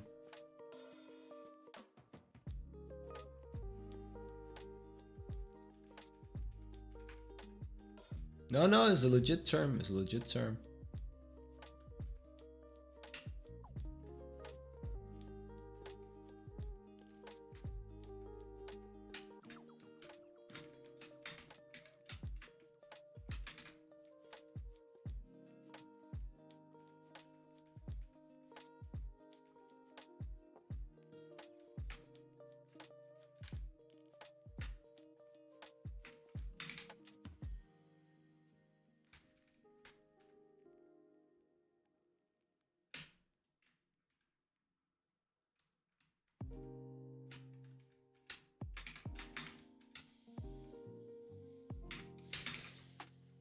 There's gotta be like some sort of light from above though. Might not be my secondary light source, but some sort of like reflection. We're dealing with some shiny metal. There's gotta be some sort of reflection going on here.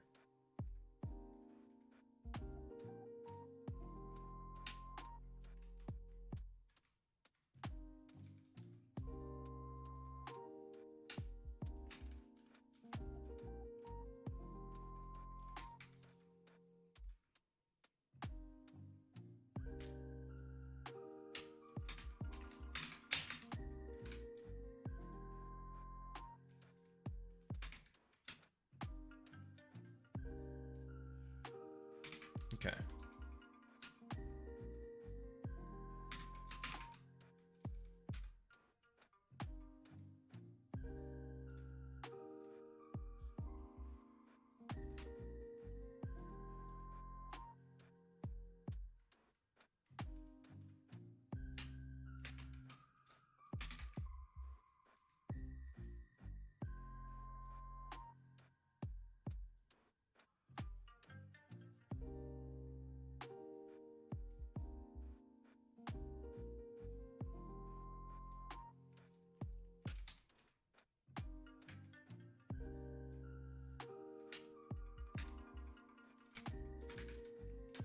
Your internet's really bad today?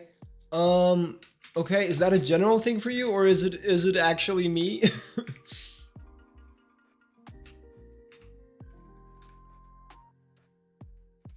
Because it could be me. Hoping it's not. No, it's you for sure. Yes! Score. Okay. That's nice. That's something.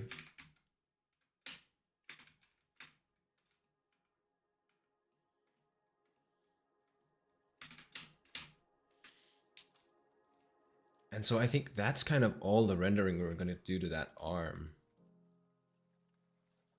Well, it's really close. But actually, I'm a big fat liar because we're going to define the gold a little bit more.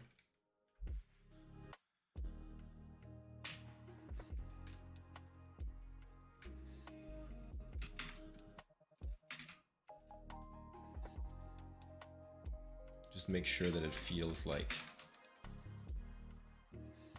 gold, and then we'll move on.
Cool.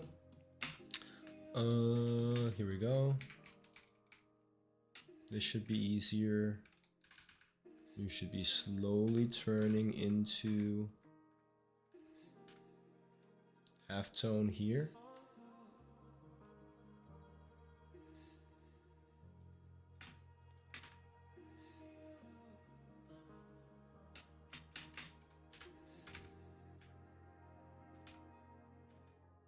And then it's like a slightly reflective material.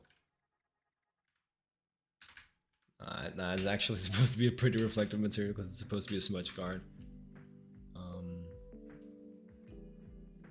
So we'll make the light quite tight and quite bright, like the highlight.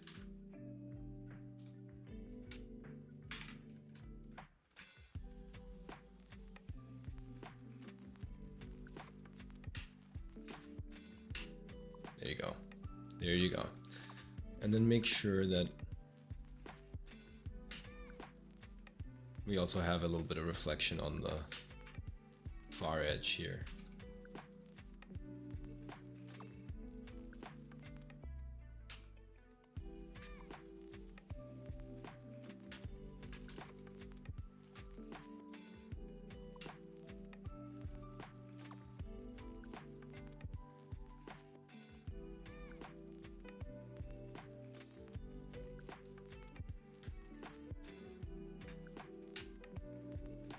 Do I have ArtStation? I do, it's just my name. It's just my name. Jacob Shade.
Found it. Sick.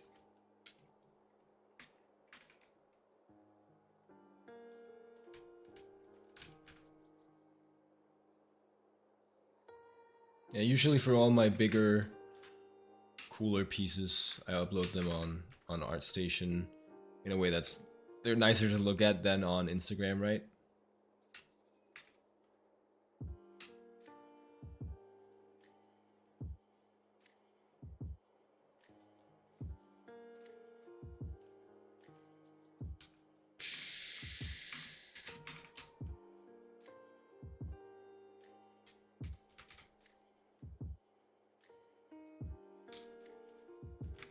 Nope. Merge you first, then.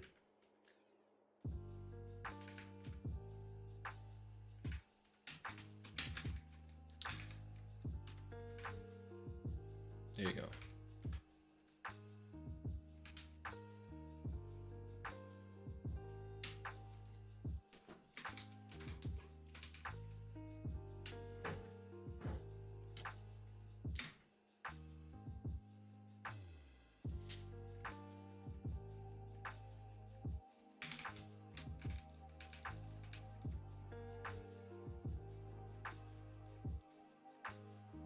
Making good progress today on a lot of the render. Maybe this one's done by the end of tomorrow's stream.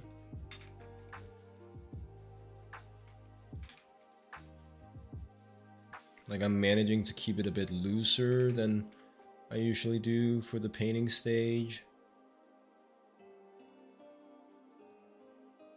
Which would be good either way, but it works extremely well because I don't need to tighten this image very much.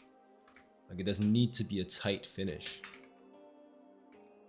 It doesn't need to be a tightly rendered image.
We're going really stylized for this hand, and I kind of really like it.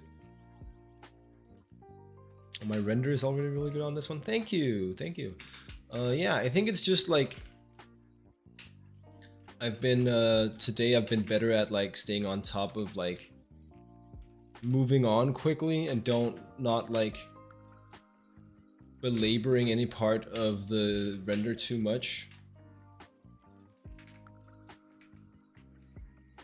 So like once I have the general movements in the hue and value that I want, I just move on.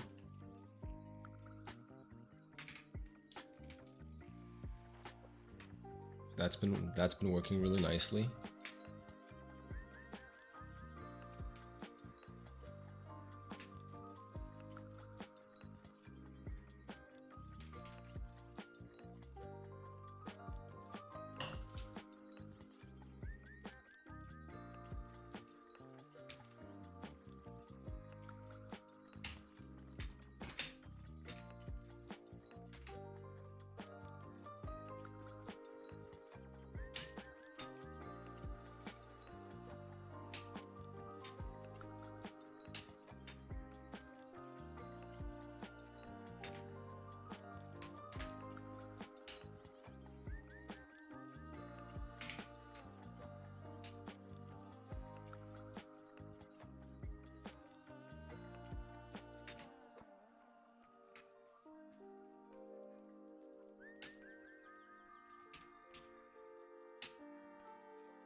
Sure. I buy it.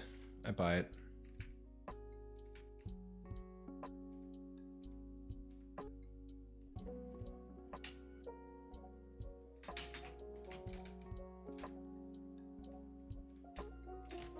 Okay, you already have your shades lore. He'll find some Necronomicon spray can and trunk into a monster. And turn into a monster. Yeah. I gotcha. A Necronomicon spray can. Dude, that sounds sick. It's like an alternate universe. But it's all, I like how, this is so, I really fuck with this actually. His motif is always somehow being corrupted by ambition. Like we're doing the Shade multiverse, and in your Shade universe, he still gets corrupted by ambition, but in an eldritch direction, an eldritch horror direction. That's so good.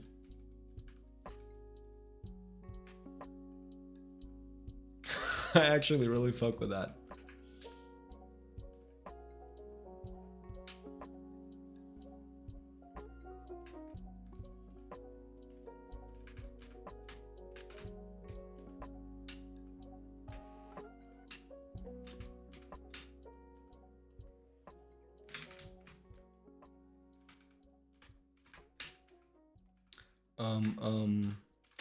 Now you'll be reflecting all over the surface of this spray can.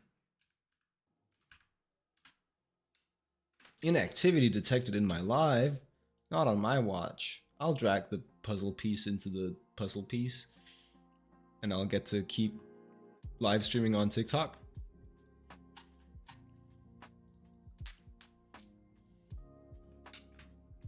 It's like a grand total of like 0 viewers on TikTok, but we're not gonna let anybody know. Nobody needs to know. The Reynolds pamphlet.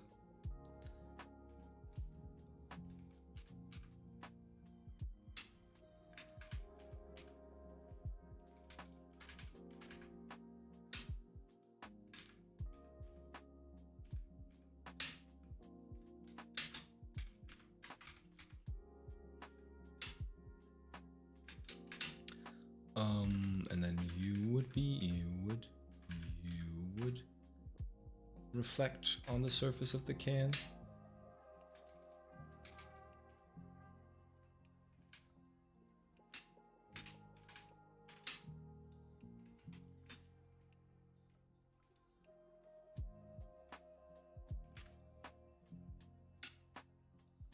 Nah, wait. It's supposed to be this color.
Progress, progress.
Yeah, I'm finding it very likely that by the end of tomorrow's stream, this is actually done, which is nice.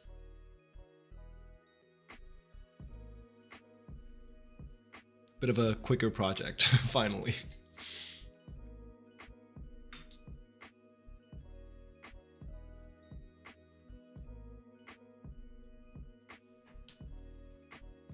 Don't have too many of those, and would be nice to make myself have more of those quicker projects.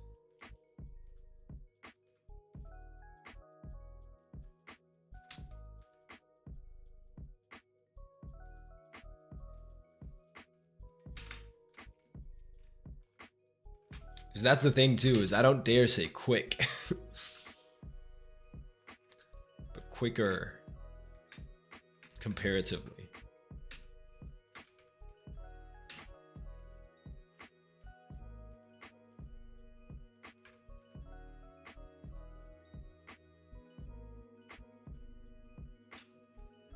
Nah, it's really quick. Thanks.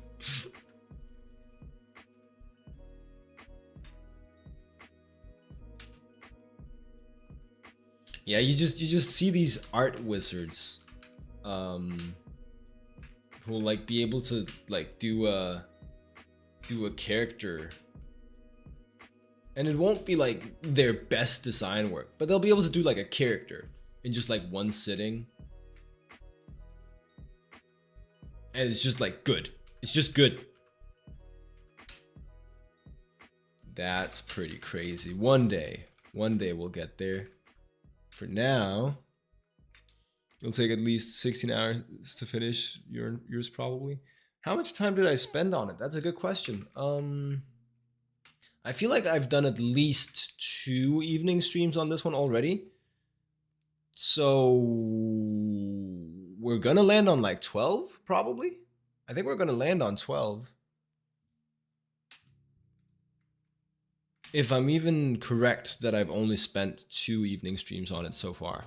It's 12 or it's 15.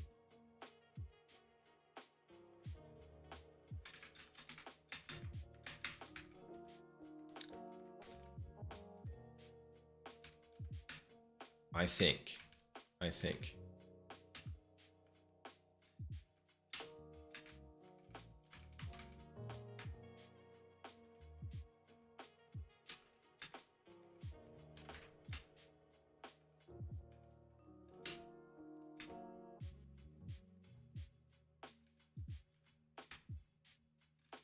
Yeah, I think it's more 15 actually. There's a good amount of hours. Yeah, no, I think it's fine. I think it's fine. The number only gets lower with experience, right?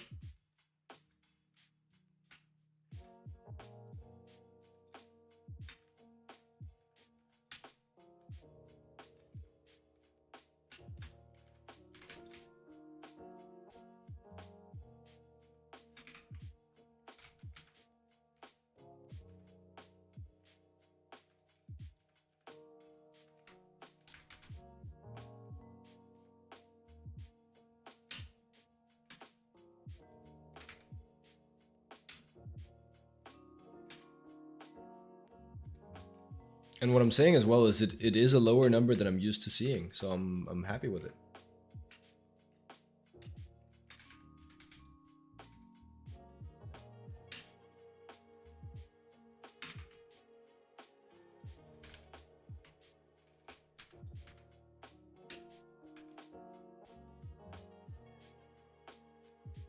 Okay. Some gold mechanical design in here that I'm honestly not going to take the time to perfectly define all of it.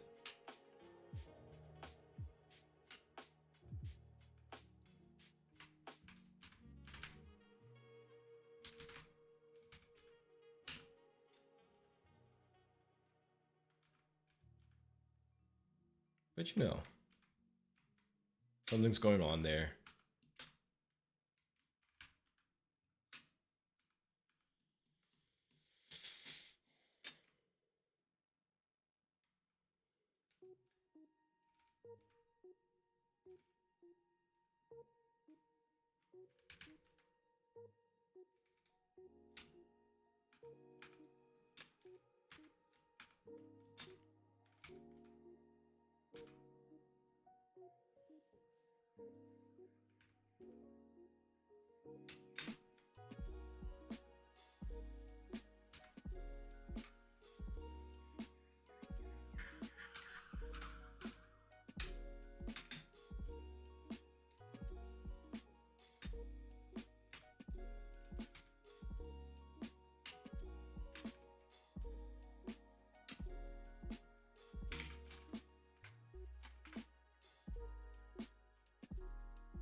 And I can feel my eyes opening because I'm staring into a screen late at night.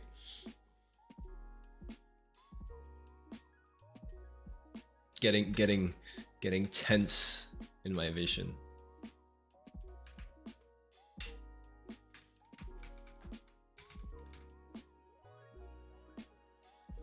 Getting focused.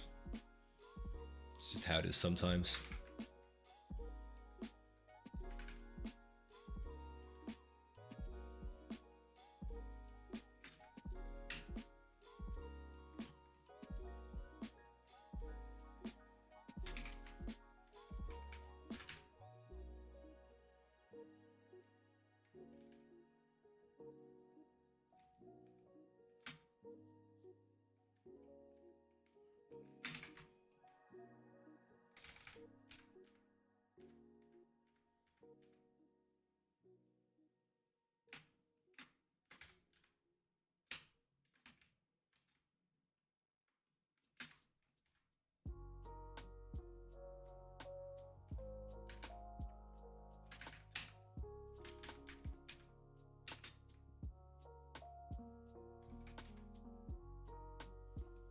Like I'm tired or like I'm focused. I don't know, man. There's like a lot of contrast in front of me. I know I do it less if I look at something that looks like this instead. Which, okay, looks pretty cool on gray too, actually, low key. I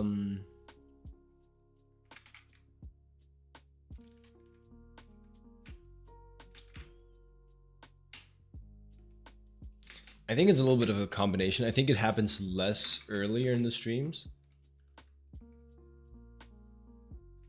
I don't know the exact physiological phenomenon, but like I get tired and I get in the zone and I'm like just wrapping things up. Just okay, let's all I'm doing it. I'm working. Oh.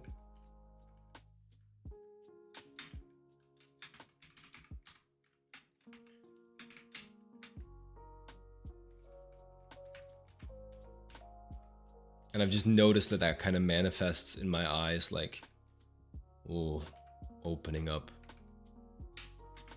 quite dramatically.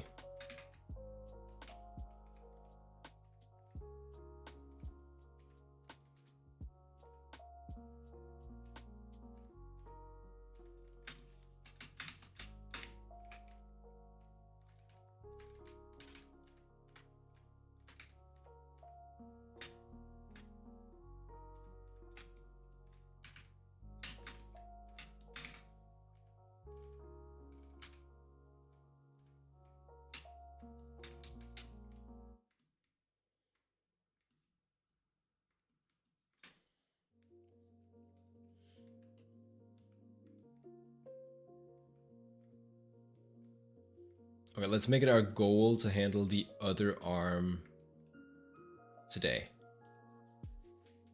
If we can wrap up the other arm, for sure we can do the rest of it tomorrow evening.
Go to sleep wanting to draw is really bad because you know you would not. Whoa. The thing that happens to you is you always get a sick desire for drawing when you're finishing your drawings. Oh. And going to sleep wanting to draw is really bad because you know you would not be that way when you wake up. Okay. There's a lot to examine here, a lot to unpack. I think sleep when you should be sleeping is better than drawing when you should be sleeping. Now, I am not,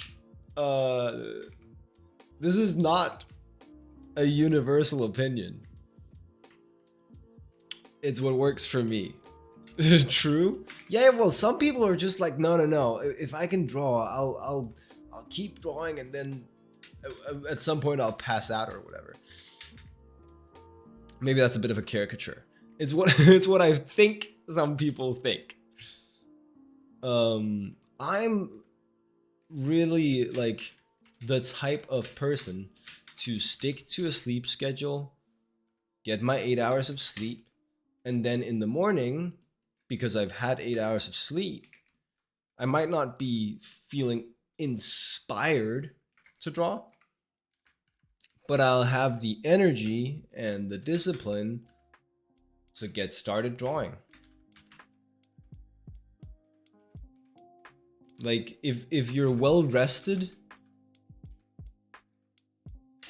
I think you can learn to summon the energy within yourself to want to draw.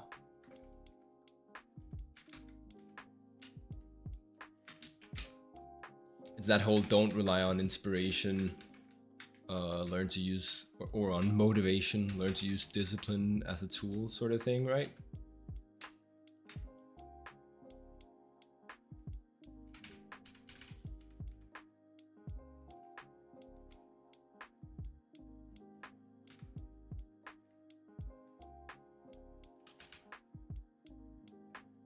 But more than that, it's like I try to take care of myself and like my human engine and like my body and like, you know, unlike this guy, unlike Shade, I let my ambition be long term. So if you're like controlled by short term ambition, I can understand why you might want to stay up late to draw when you should be sleeping. But if you think about it logically, you're like, oh well, if I want to draw for as many years as possible, a solid 8 hours of sleep and a good sleep schedule over time, that's gonna get me that. That's gonna get me that. What did you say? It really doesn't happen to you? Your brain reboots every morning?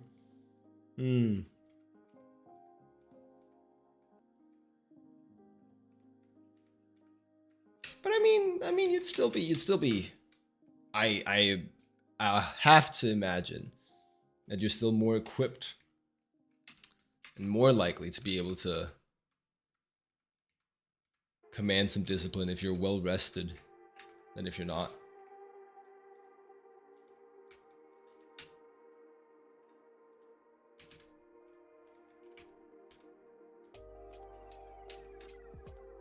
You sleep really well. Oh, I see. Nice. You're a king. You're a winner, baby.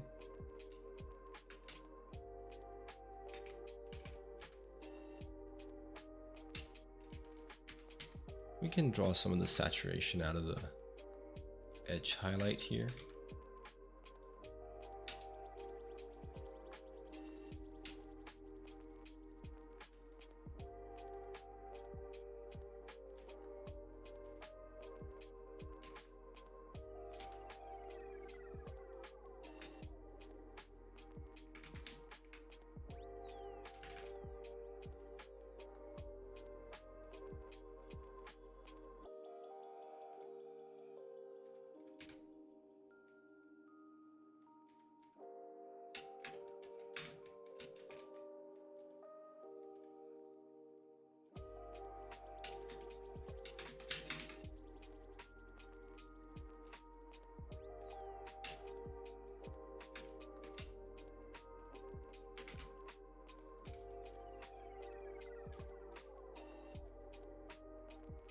Okay, we're not gonna finish the hand tonight, but I still believe that we can finish the entire render tomorrow.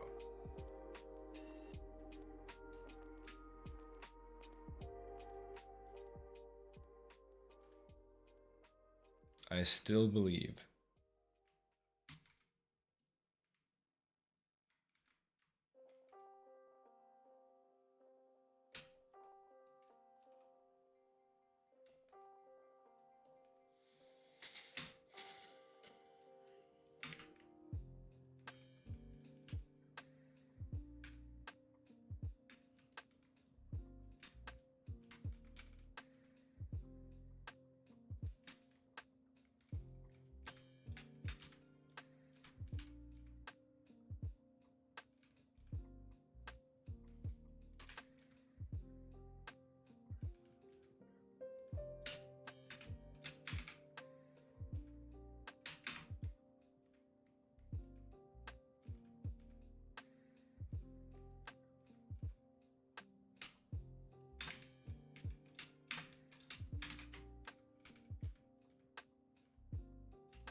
You would hella catch light.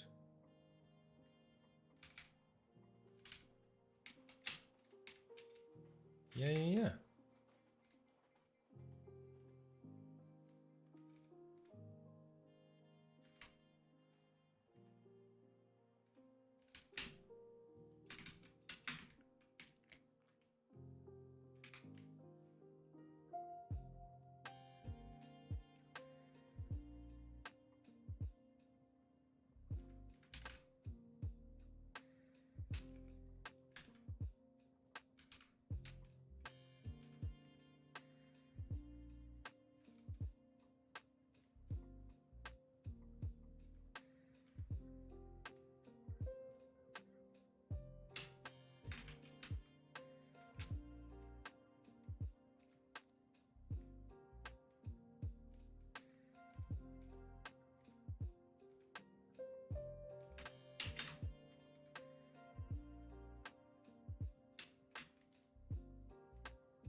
think that might be what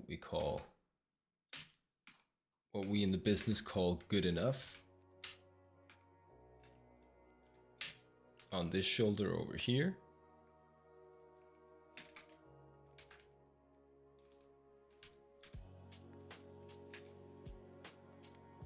I think that could be a little bit brighter.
Nah, I guess you're supposed to be the purple, huh?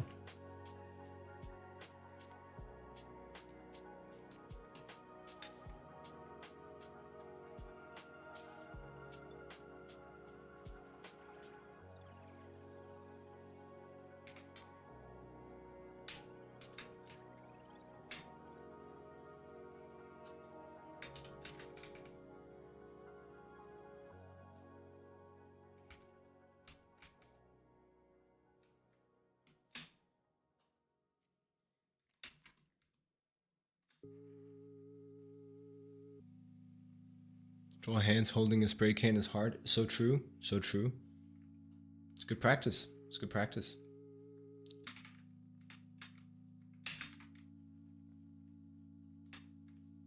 Beautiful.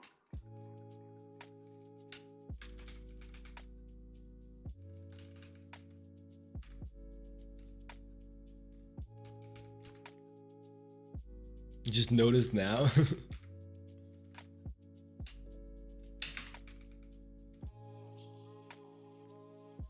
Just try and find some good reference, break it down. Then return to your piece afterwards. It'll be easy. You got it.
And what did I figure out? There's a little bit of a reflection going on top.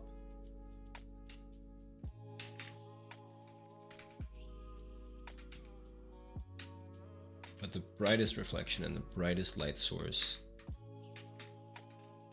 secondary light source, is from below. Below.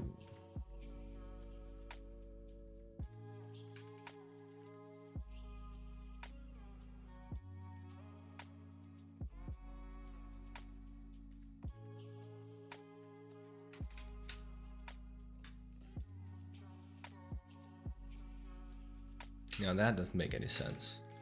It should be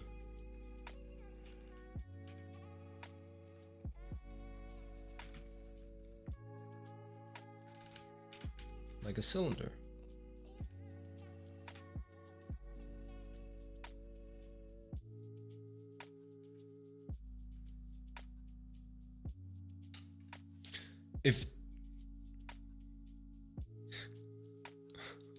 if do the spray can be his arm to do net neat draws. Okay. I think I see what you're saying. Make the spray can his arm. You don't need to draw the hand. Sure. But just be aware that the only one you're cheating is you. The only one who who will be cheated out of art gains from not drawing hands is you.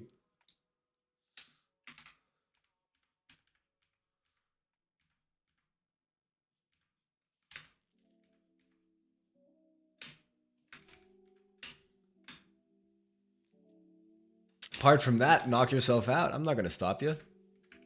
You can make him have spray can hands. It's your art gains.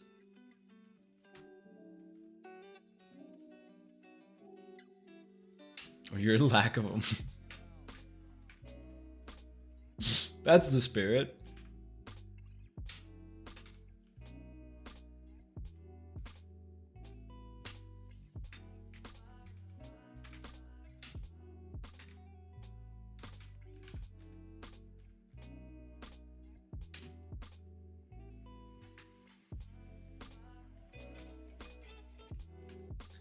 All right, I am over time, so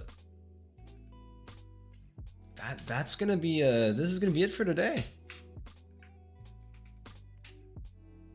I think this is a rare one. I can't always do this one, but I can even do a before and after today. That's not the one. That was your art. Give me a second. Here's the before today. Here's the after. Here's where we're at now. 3 hours of work.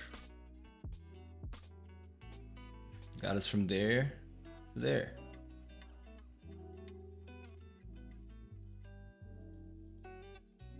Yeah. So after next stream, I think we'll be winners. He'll be done. Anyway, thanks for hanging out. Thanks for stopping by. Want to see your sketches? Sure. Hit me.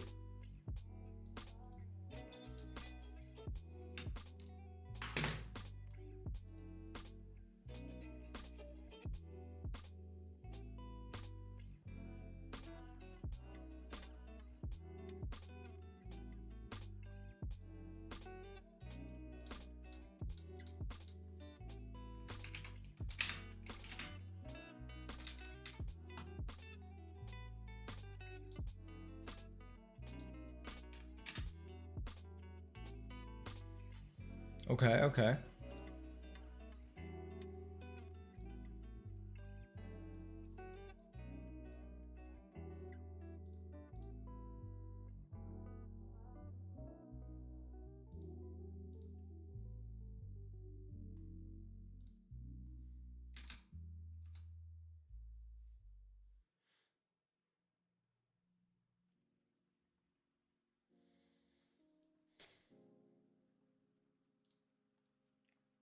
You gotta be quick with it though.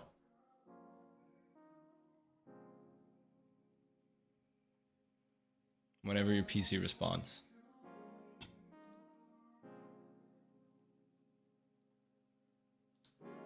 You know, oh, there it is. Give me a sec. Fun. Big old stretchy, strange proportion dude with a spray can. Nice. All right. I'm gonna head out.